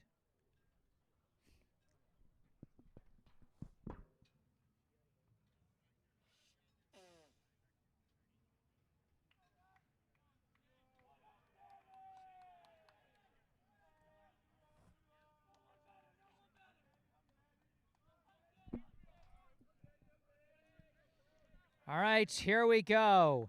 Bases loaded, 1 out here in the top of the 6th in a 3-run ball game. The second baseman, number 30, Danny Carballo, steps to the plate. First pitch is high for ball 1. Framingham's got their corner infielders pulled in on the grass for a potential play at the plate, but their middle infielders pulled back for a potential inning-ending double play. Big swing and a miss. Strike 1.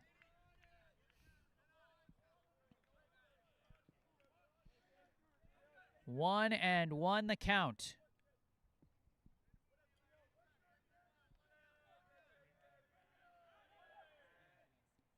Carballo lifts one out to center. This could go for a sac fly. Gamau ready to tag.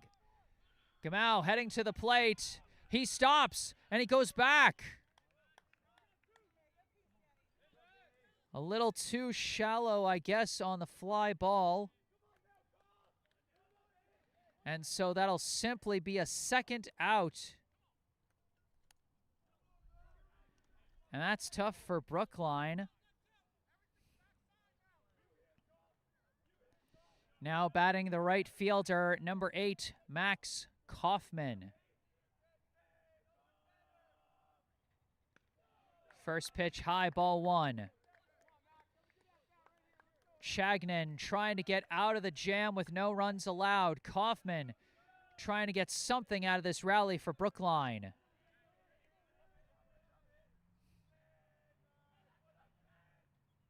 Kaufman lifts one into left, and that's going to drop in. Runners rounding third. 2 runs in off a huge 2-run single with 2 outs for Max Kaufman.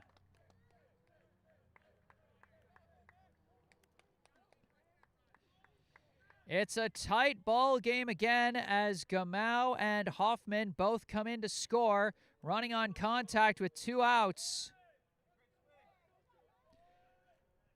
A clutch 2-out, 2-run single for Max Kaufman.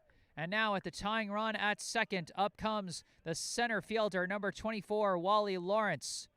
First pitch in the zone, strike 1.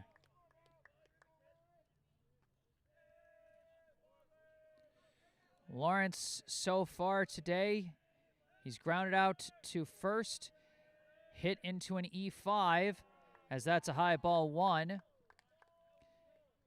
And then he is also grounded out to short. So a ground ball every time he's been at the plate so far. As a timeout called. If Wally Lawrence can get one perhaps through the gap into the outfield, that could potentially score Fitzgerald from second to tie the game. But that one's going to hit the zone for strike 2. 1 and 2, the count to Lawrence. Chagnon trying to get out of the inning with the lead still intact. Lawrence trying to keep the rally going. Runner takes off, swing and a miss, strike 3. They went aggressive on the base paths there, and I know the instinct is when your teammates start to steal, you want to swing, but that was one you maybe wanted to let go. But Brookline takes a big bite out of the Framingham lead. It's a 1-run ball game headed into the bottom of the 6th. And this will be a big inning for Harris Hodgson. He allowed one inherited runner to score, in part because of some defensive snafus, but ultimately pitched just a third of an inning. Now he's being called on to pitch the full 6th inning here to try and keep the deficit close for the Brookline offense.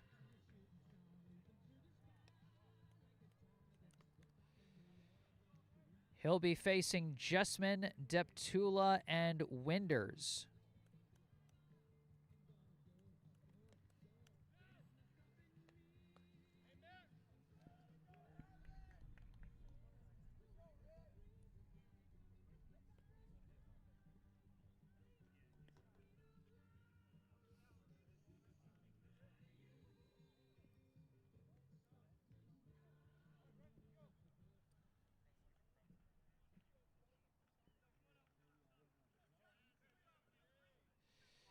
Leading off for Framingham, the left fielder, number 3, Charlie Jessman. First pitch shows bunt and draws a low ball 1. Jessman trying to sneak one. Instead, Hodgson throws low and he pulls back the bunt. That one skips in the dirt. Ball 2. Jessman so far today, he has flown out to left twice. So 0 for 2. Hits a grounder over to third, picked up by Bollinger, throw to first, in time for out number 1. A good way to set the tone defensively. May seem like a routine play, but after things got a little tricky in that last inning, with a number of defensive gaffes for Brookline, although a couple of clutch plays as well, nice for them to be able to settle down.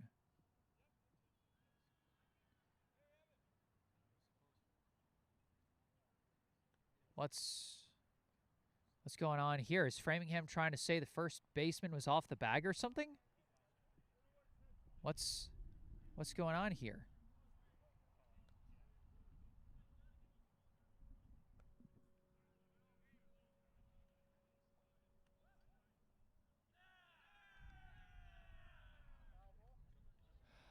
Oh, they're saying the grounder went off his foot before it went in play. So in fact, it's not a ground out. And instead it's just strike 1. So that's what the challenge was. The challenge was that the ball went off Jessman's foot, which even though it rolled into fair territory, it's an automatic foul if it touches the hitter's body. Now he hits a grounder, fielded by Hodgson himself, thrown to first. And it took one extra pitch, but Brookline does get the ground out to start the inning.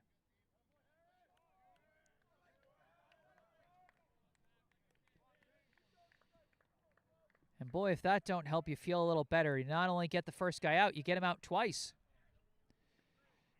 Now at the plate, the center fielder, number 10, Zach Deptula. Takes a low ball 1. That's going to be a high ball 2. Deptula, so far today, he has struck out and reached on an E5. Facing a 2-0 count here with 1 out in the bottom of the 6th. Swing and a miss there, strike 1.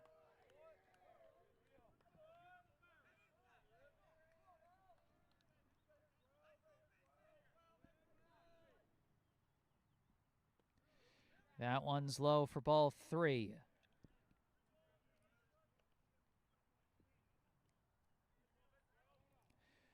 Three and 1 the count to Deptula here. Skies this one, staying in the infield. Hodgson tracking it, and he's got it for out number 2. That one of those sky-high pop-ups that could potentially invite disaster if not tracked and called for properly. But Brookline handles it well for out number 2. Now at the plate, the second baseman, number 1, James Winders. Fouls off the first pitch for strike 1. Winders so far today, he has singled and doubled and reached on a fielder's choice. A fielder's choice that was an attempted sac bunt. It's going to be a low ball 1 there. 1-1 the count. Fouls that one off. Strike 2.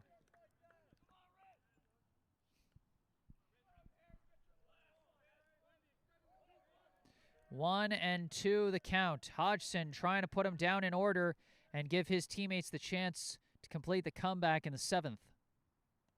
That's going to skip low for ball 2.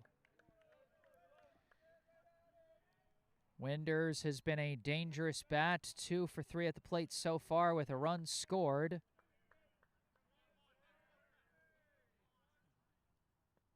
And that's going to be a low ball 3.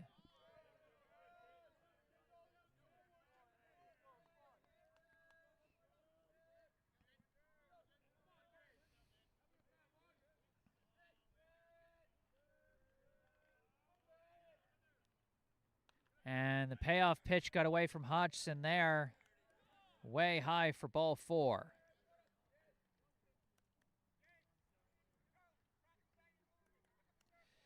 Now coming up, the right fielder, number 15, Nick DeRosa. DeRosa 0 for 2 so far today with a walk and a run scored. That's going to be a high ball 1. Hodgson still needing just one more out to get out of this inning unscathed, but has to stay in control. And that one popped up into shallow left, and again it's over the shortstop's head as DeRosa comes through with a bloop single. The sun's starting to get brutal over left field there. My apologies for any blockage. I forgot why the last time I covered a game here that I shot from the third base side, but I'm remembering now. Now batting the catcher, number 21, Colin Walsh. Runners at first and second, 2 down. Walsh hits a dribbler. Hodgson giving chase, goes to first, but they beat it out. The infield single from the catcher loads the bases.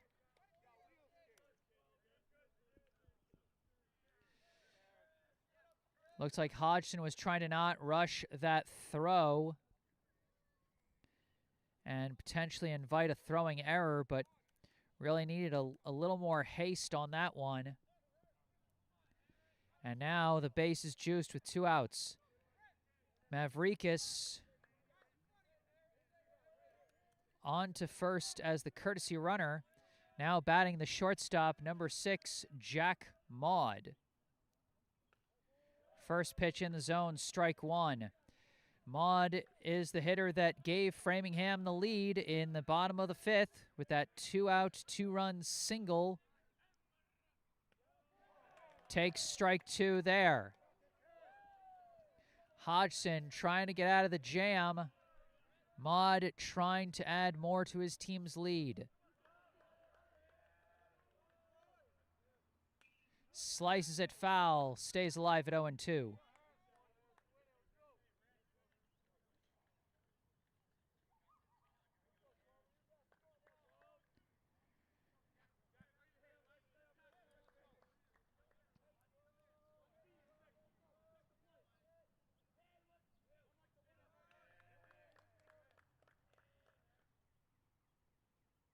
This one skied into shallow center. Several players giving chase, and Lawrence comes in to make the grab and end the inning. Well, it wasn't pretty, but Brookline survives the 6th inning, not allowing Framingham to score anything despite a bit of a 2-out rally there. At the end of 6, our score, the Framingham High Flyers 5, the Brookline High Warriors 4. It'll be the 2, 3, 4 hitters for Brookline. Hom, Bollinger, and DiPaolo trying to come back and at least tie this one up here in the 7th.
Brian Chagnon returning to the mound to try and close things out for the Flyers.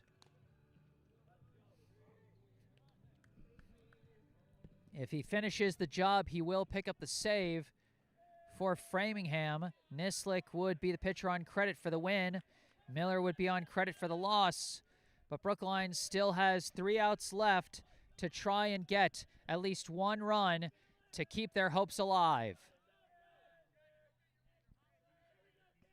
Leading off for the Warriors here in the top of the 7th, the catcher, number 13, Felix Hom. And Brookline does have some action going in the bullpen. As you can see, they are planning as if there's going to be a bottom of the 7th as that first pitch hits the zone for strike 1.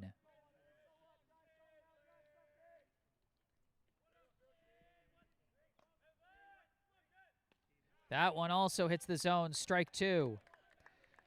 Hom, so far today, he's grounded out to short, flown out to center, and flown out to right. So 0 for 3 so far as he takes a high ball 1 there.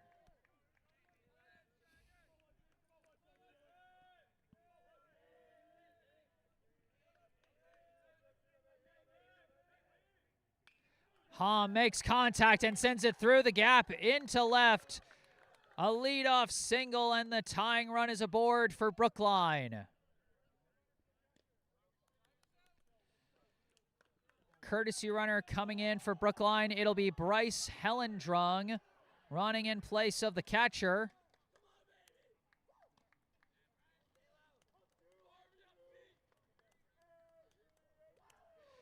Now batting, the third baseman, number 2, Hugh Bollinger.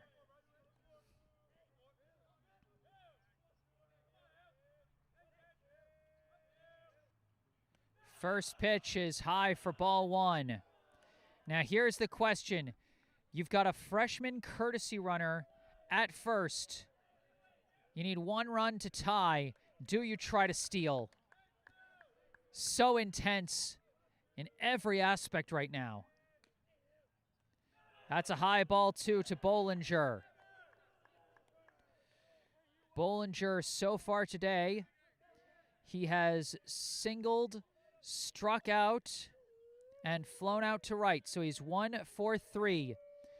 Brookline hoping he can pick up another hit here or even just a walk to move the runner.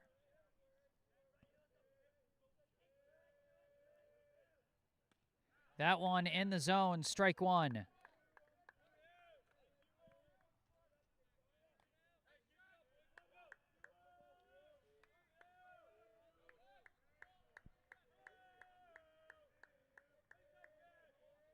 showing bunt. Oh, he fouls it off. Bollinger trying to sneak one past the defense for a bunt single, but it does not work. Risky strategy there is now Bollinger down to his final strike, 2-2 the count.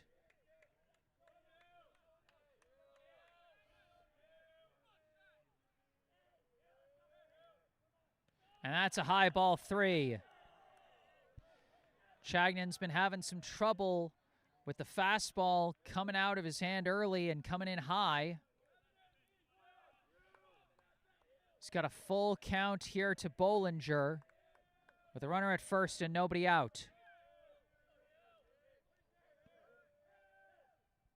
And Bollinger checks his swing and draws ball 4. Another high miss from Chagnon. And now the tying run is in scoring position for Brookline. First and second, nobody out. And now here's a very interesting question as head coach Matt Milano comes out to talk to his pitcher. You've got your cleanup hitter up, but there's no outs and 2 runners on. Do you have your cleanup hitter lay down a sac bunt to move both runners into scoring position and put you into a position where you could potentially have the go-ahead run in scoring position as well?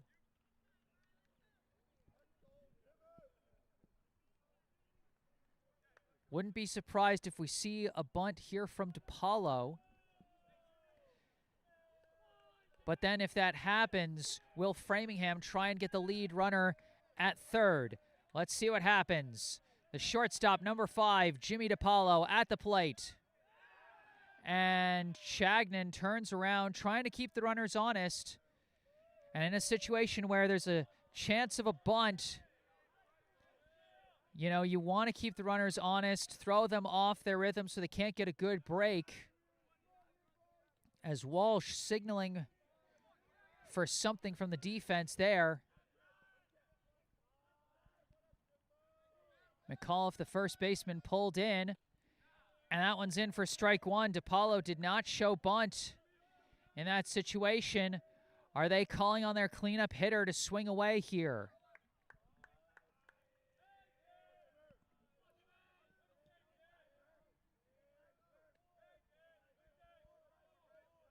Now shows bunt, pulls back. Oh, caught the high corner. Brookline did not like that strike call. And DiPaolo behind in the count, 0-2, and there goes the bunt strategy, as a foul bunt would be a strikeout. DiPaolo has to swing now. Tips it off the face mask to stay alive, 0-2. DiPaolo so far today, he has grounded out to the pitcher, reached on an E6, and grounded out to short. So all ground balls through his first 3 at-bats. He's reached base once, but he is 0 for 3 on his stat sheet for the day. Trailing in the count, 0-2 here. First and second with nobody out.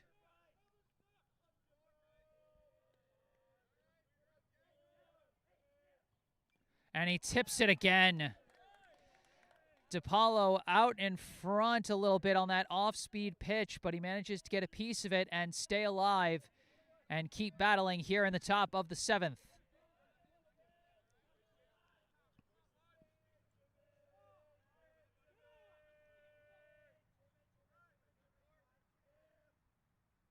That one hits the zone. Strike 3, a big first out get for Chagnon.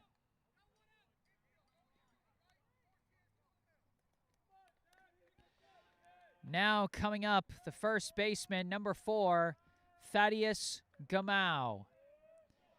Gamau's had a nice day at the plate so far, 2 for 3 with a pair of singles.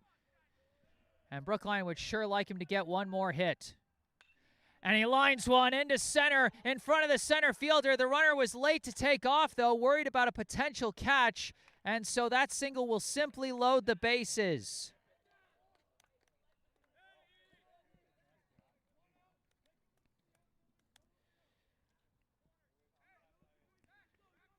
Tight as anything, bases loaded, 1 out, a 1-run ball game. Up comes the left fielder, number 3, Eli Hoffman. A fly ball could potentially tie the game. A grounder could potentially tie the game. A hit would definitely tie the game.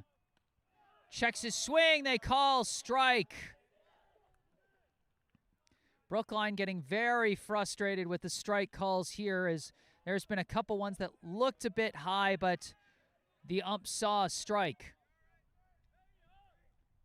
Swing and a miss, strike 2.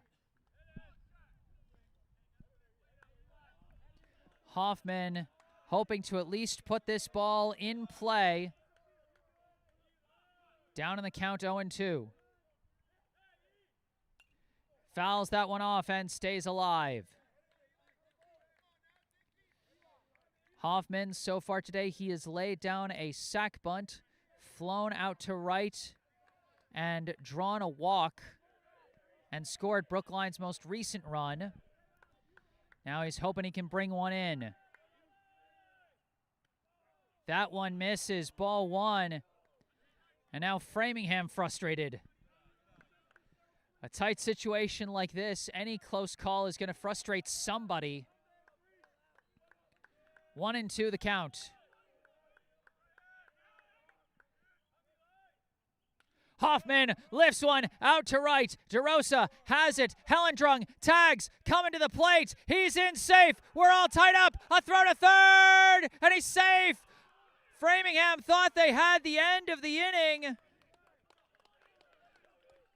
but sliding in safe there was Hugh Bollinger at third, but it's Bryce Hellendrung, the courtesy runner, who comes in to score on a huge game-tying sac fly from Eli Hoffman.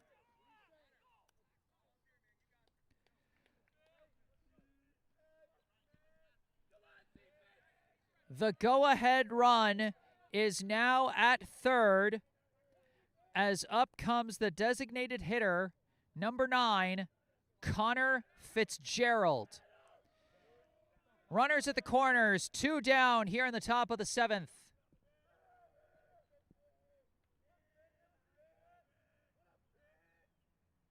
He hits a grounder. Oh, off his foot.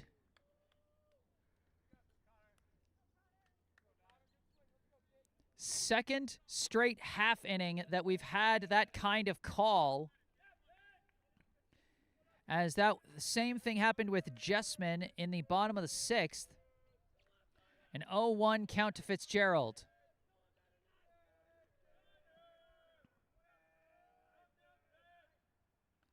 That one misses, ball 1. Fitzgerald, so far today, he has drawn a walk, scored a run, struck out, and laid down a sac bunt that allowed everyone to reach safely. Hits a dribbler. This one fair, picked up by Chagnon. Throw to first is in time for out number 3. But Brookline lives to fight into the bottom of the 7th.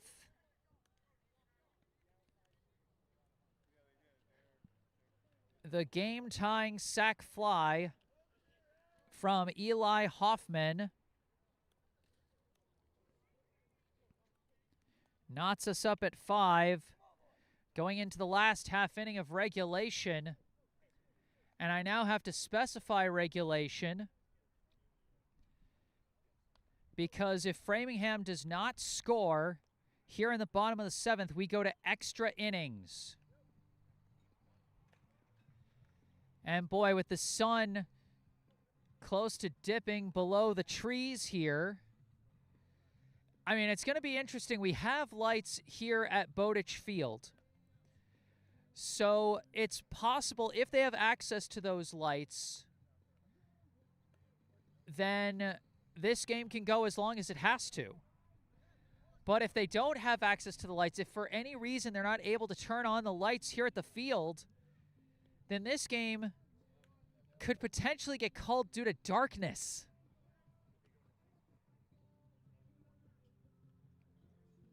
And if that happens, I don't know, they might just pick it up tomorrow.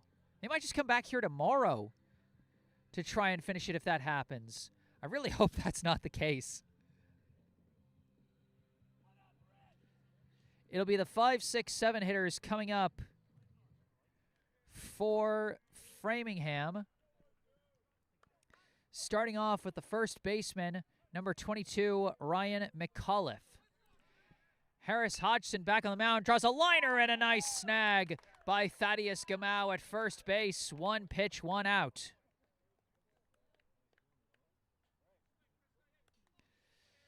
Classic case of good contact, bad spot. As now up comes the third baseman, number 26, John Coutinho. First pitch tipped into the glove, strike 1. Harris Hodgson, after barely escaping the jam unscathed in the bottom of the 6th, throws high ball 1 there.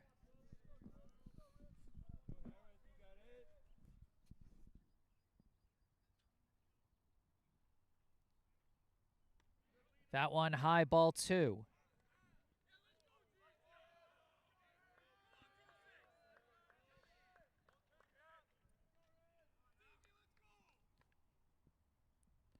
This one low for ball 3.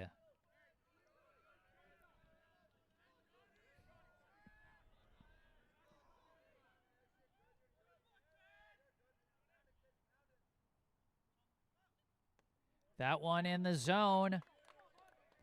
Hodgson and Coutinho battling here with 1 out in the bottom of the 7th. Score tied at 5. And he lines one out to left. It's covered by Hoffman out and left to hold him to 1 bag. But the winning run is now on the bases for Framingham. 1 out, a runner at first. Up comes the pitcher, number 11, Brian Chagnon. The only pitcher for Framingham, the only pitcher from either team who has seen the plate so far today. Sonnenberg didn't bat, Nislik didn't bat, Miller didn't bat, Hodgson has not batted. First pitch, low, ball 1. Hodgson, a lefty pitcher, he can have a quicker pickoff move to first, as we saw. Trying to hold the runner to first base as Chagnon pops this one up. Gamau calls for it, and he's got it for out number 2.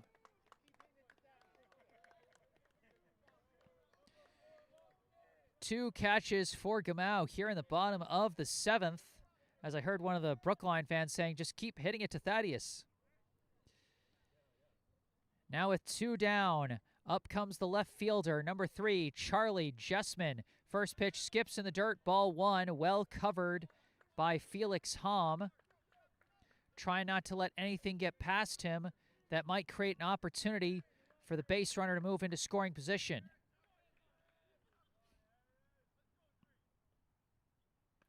That one high, ball 2.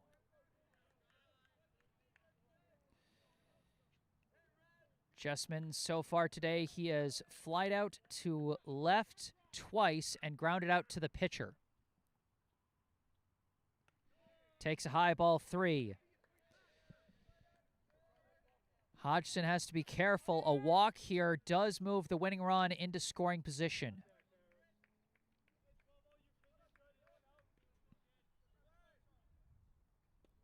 Hits the zone that time, strike 1.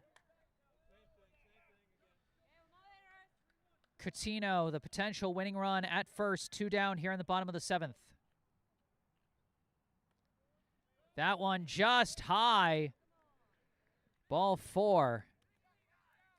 Those high pitches have been tough for Brookline the last couple of innings, both offensively and now defensively. Now batting, the center fielder, number 10, Zach Deptula, as he fouls off strike one.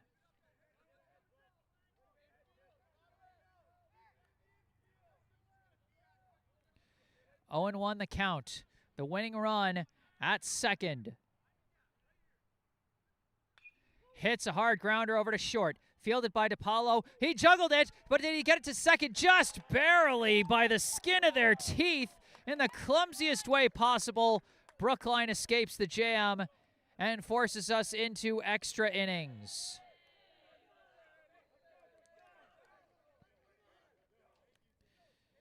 Boy, they haven't made it easy, but they have made it to the 8th inning of this ball game. And again, it's a question of how much light do we have here, both in terms of sunlight and whether or not we have access to the lights here at Bowditch.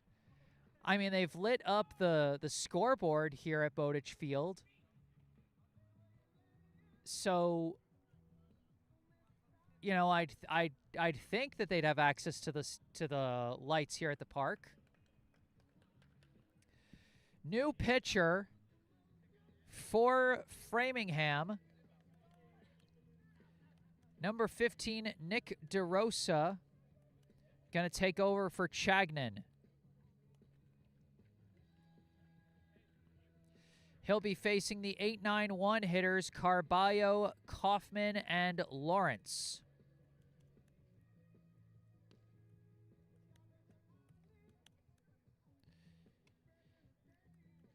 Now, remember, folks, if Brookline scores, the game is not over. This isn't simply next score wins in baseball. No matter what, you need to complete a full inning.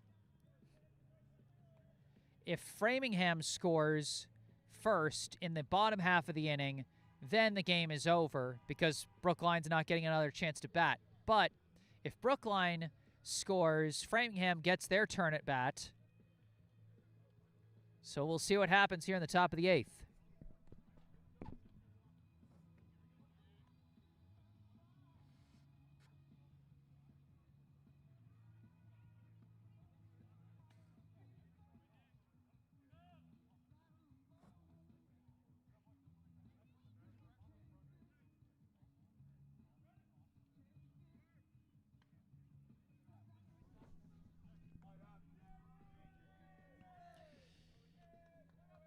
Framingham up to their 4th pitcher of the day. They put Chagnon at third and move Coutinho out to right field.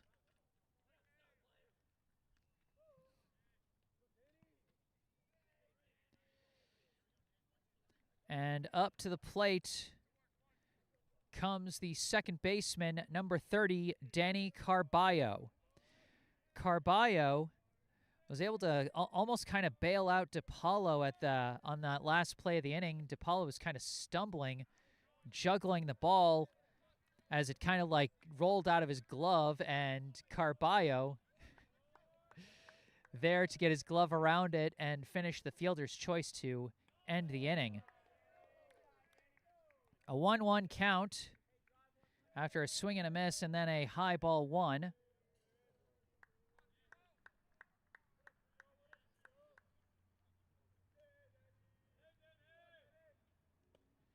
That one hits the zone, strike two. Carballo, so far today, he has walked, popped out to short, and flown out to center. Takes a high ball, too. He's still searching for his first hit of the season and what would be the first hit of his high school career. But for now, he'd certainly be happy to take another walk. Chase that one low, strike three. A throw down to first to complete the process, and that'll be the first out of the inning.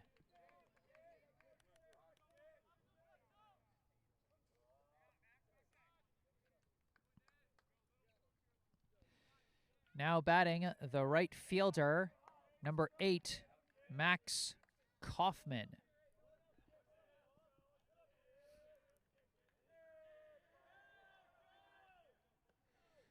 First pitch catches the low inside corner, strike one. Kaufman, his last time up, came up with a clutch 2-run single to cut Brookline's deficit from 3 down to 1. Takes strike 2 there. 0-2 the count with 1 out here in the top of the 8th.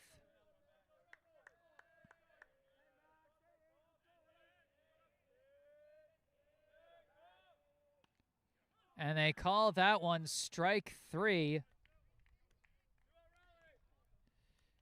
Back-to-back Ks for DeRosa. And now up comes the center fielder, number 24, Wally Lawrence.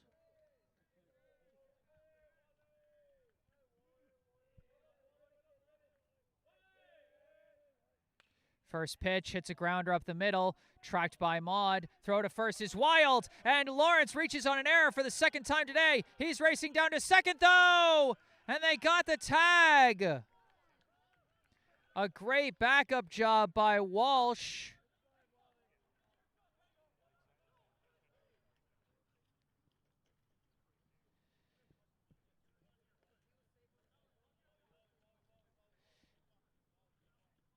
And some frustration building for Brookline. They've had a number of calls that they disagreed with.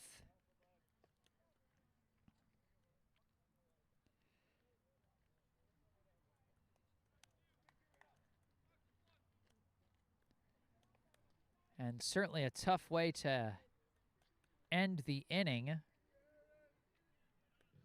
And it's been a tough day at the plate for Lawrence, his first game in the leadoff spot, and so far he is 0 for 5 at the plate. Brookline going to stick with Hodgson as the sun keeps getting lower as we prepare for the bottom of the 8th. It'll be the top of the order due up for Framingham, Winders, DeRosa, and Walsh.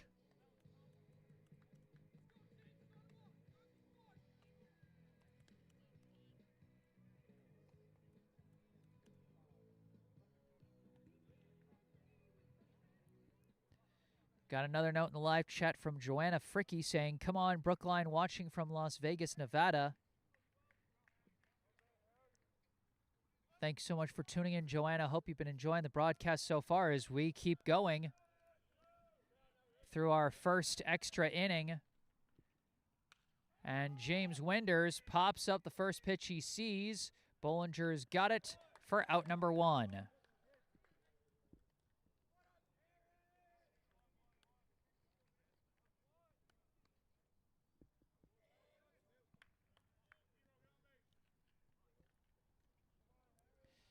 Now batting the pitcher, number 15, Nick DeRosa.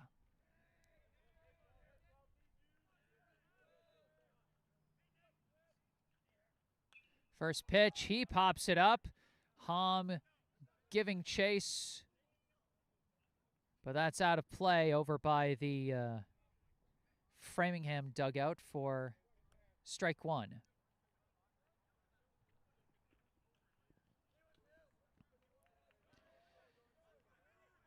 Harris Hodgson, after 2 rough relief performances to start the season, he has been putting on a gutsy performance so far today as that foul ball makes it an 0-2 count to DeRosa.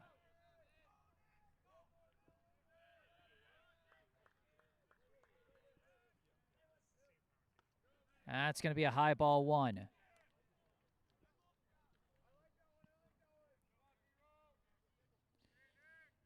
Hodgson has already pitched 2 1/3 as this one skied out to center. And it's a can of corn for Wally Lawrence for out number 2.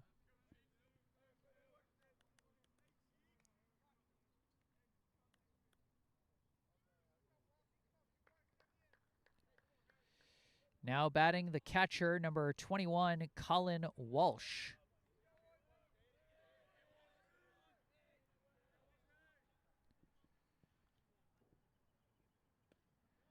First pitch, gonna miss. Ball 1.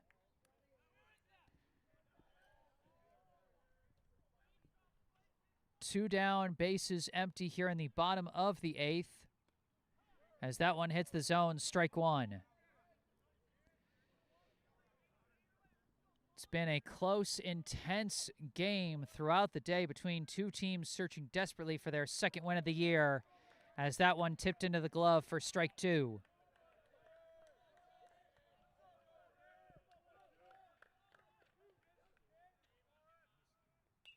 This one fouled away to stay alive.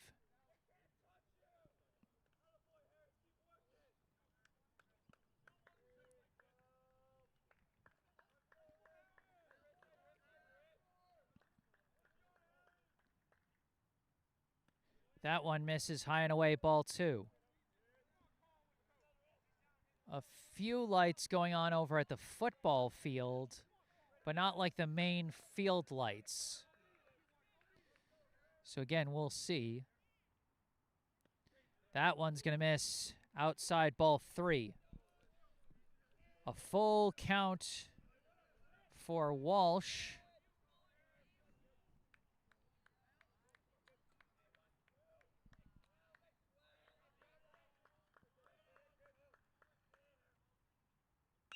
And he lifts one, foul.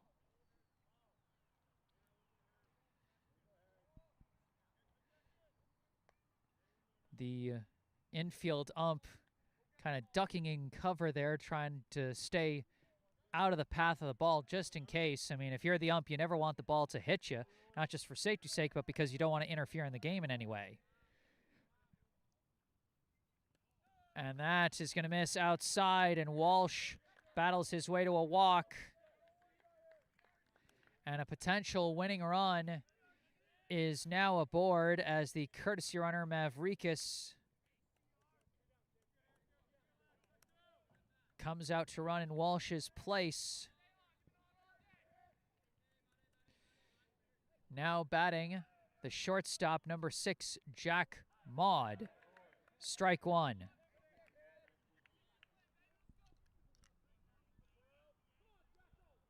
Runner at first, certainly something to keep an eye on as well. As Maud lines one right over to short, DePaulo flips to second. They called him safe! Brookline a little too nonchalant in their throw to second, as Mavrikas got off on a great break there.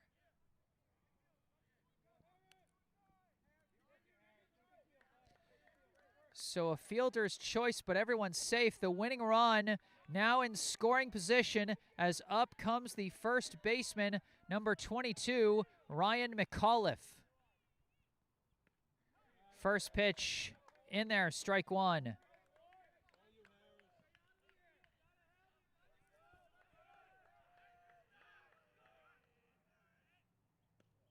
That one outside, ball 1. A base hit to the outfield could end this ball game. Mavrikas, the courtesy runner, representing the potential winning run at second. As that one misses, ball 2. It was such a great start to the inning for the Brookline defense, but now things getting real tight. Sliced foul and out of play, strike 2.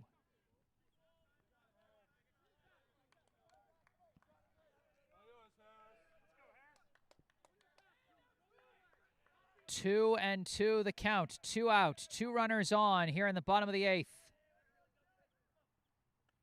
High ball 3. A walk would load the bases and put the winning run just 90 feet away. But a strike could end the inning. This one skied. Hom's trying to track it. And he's got it. Bit hard to see behind that pole, but it was caught by Felix Hom. He wasn't going to let anything go after that play earlier in the game where one was within reach for him and he just didn't see it. Tracking that ball well for out number 3. After 8 innings of play, we still have yet to decide a winner. And again, the question becomes, do they have access to the lights here at Bowditch Field? Because we're running out of sunlight here. We started this game a little late now after 8 innings. What? Okay, brief disconnection. I was getting worried for a second.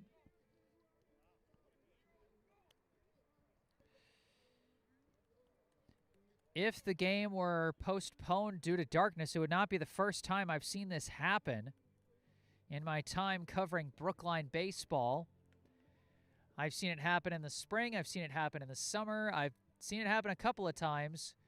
And again, it comes down to, what the officials judge as too much darkness, and it also comes down to, I sound like a broken record, whether or not they have access to the lights here at Bowditch Field, which at present moment it seems like they don't.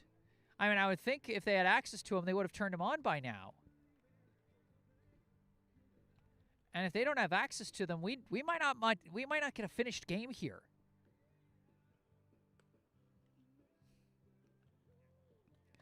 Well, assuming the game keeps going, Framingham is sticking with DeRosa on the mound for his second inning of work as Framingham's 4th pitcher in this game.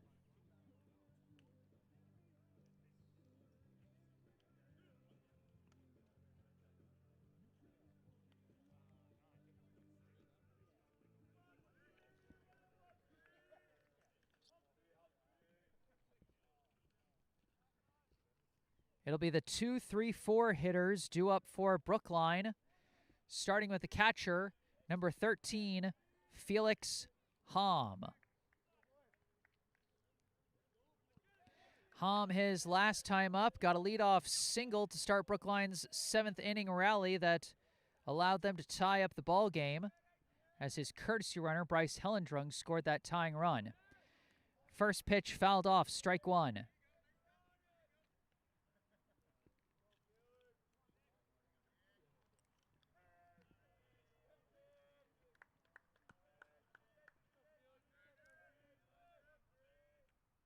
And he skies one out to right. Coutinho tracking it, and he's got it for out number 1.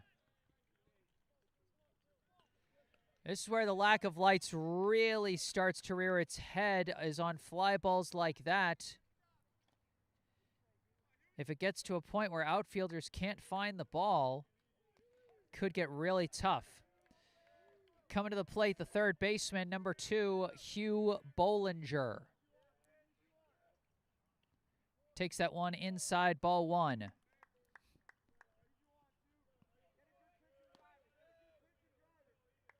Bollinger drew a walk his last time up. Hits a bouncer over to third. Fielded clean. The throw from Chagnon pulled him off the bag. Oh, but he applied the tag. Quick glove from Ryan McAuliffe to get the second out. That one almost another reach-on error for Brookline, but instead it'll simply be a 5-3 ground-out. 2 quick outs for DeRosa and the Framingham defense, and now up comes the shortstop, number 5, Jimmy DiPaolo. First pitch, and he skies one into right, charging in for it. Coutinho makes the grab. 2 nice grabs in right field from John Coutinho. And Brookline goes down in order in the top of the 9th.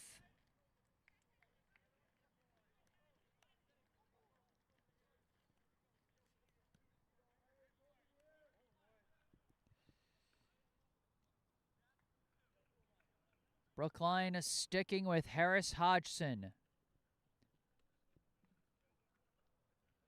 I've said it before, I'll say it again. It's been a gutsy performance from him out of the bullpen today. Framingham is up to their 4th pitcher. Hodgson is Brookline's 2nd pitcher, but he has been pitching inning after inning here in a tight one. And he'll be facing Coutinho, Chagnon, and Jessman.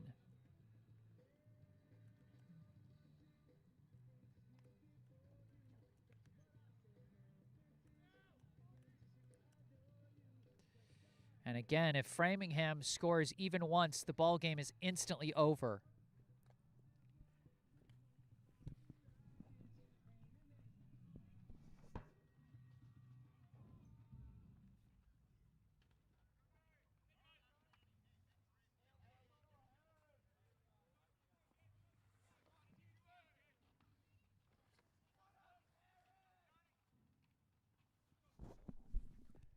First pitch is going to be inside for ball 1. At the plate, the right fielder, number 26, John Coutinho. And he slices this one up into the air, going to be out of play. Strike 1.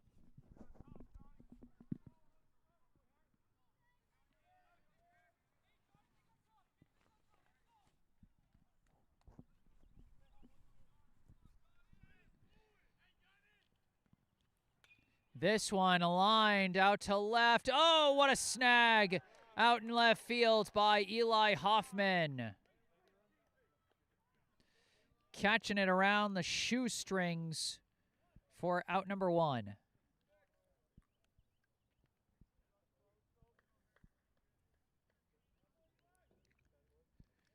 Now batting the 3rd baseman, number 11, Brian Chagnon. First pitch comes in low, ball 1.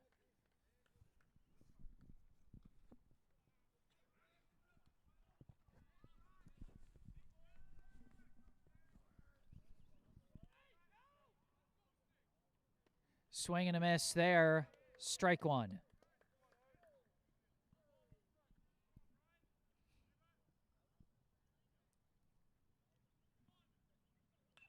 This one jammed.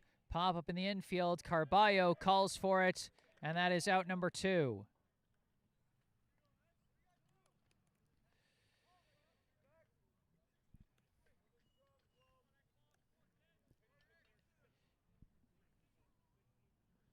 And we've got a pinch hitter now for Framingham, number 16 batting in place of Jessman. First pitch going to miss for ball 1.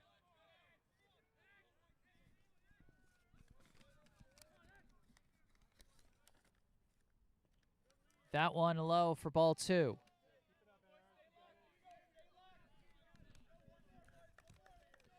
This is number 16, Xavier Gonzalez at the plate for the Flyers.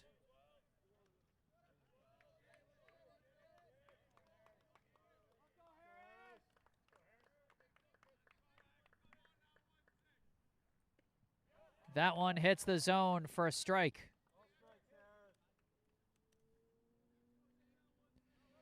2-1, the count to Gonzalez. That one misses high, ball 3. It's been an up and down day in terms of pitch location and control for Harris Hodgson, but he induces the pop up there. Can they track it in the darkness? Hodgson's got it. And that ends the inning.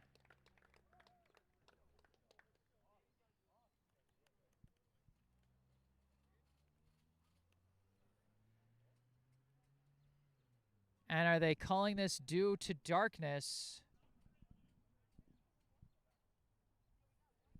What's the situation here?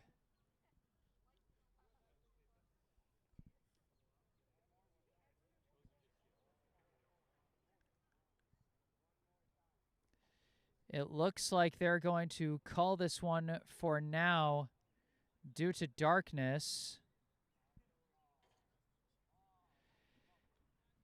And so there will be no winner determined this day. Our score at the end of 9 innings, the Brookline High Warriors 5, the Framingham High Flyers 5.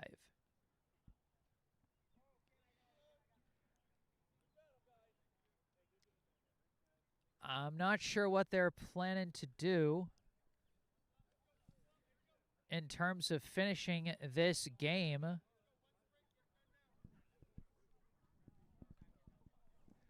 See if maybe I can ask one of the coaches if I can just step away from the mic and just figure out what the plan is. I think I'll wait until I see the head coaches finish talking.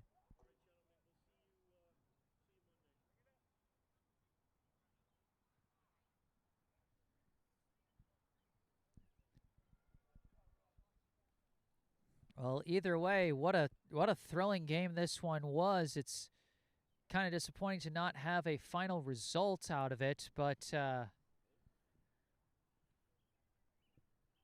you know, it was quite the ball game. Brookline jumping out to a 2-0 lead. Framingham getting 1 run and then another to tie it up at 2. And then that big 2-out, 2-run single from Jack Maud broke things open to make it 4-2. Framingham added 1 more to make it 5-2. Brookline with getting a clutch 2-out, 2-run single of their own from Max Kaufman in the 6th to cut it to a 1-run game, and then it was the game-tying sac fly from Eli Hoffman, scoring Bryce Hellendrung to tie us up. And then after 2 innings of work and apparently no access to the Bowditch Field lights, we're calling this one due to darkness.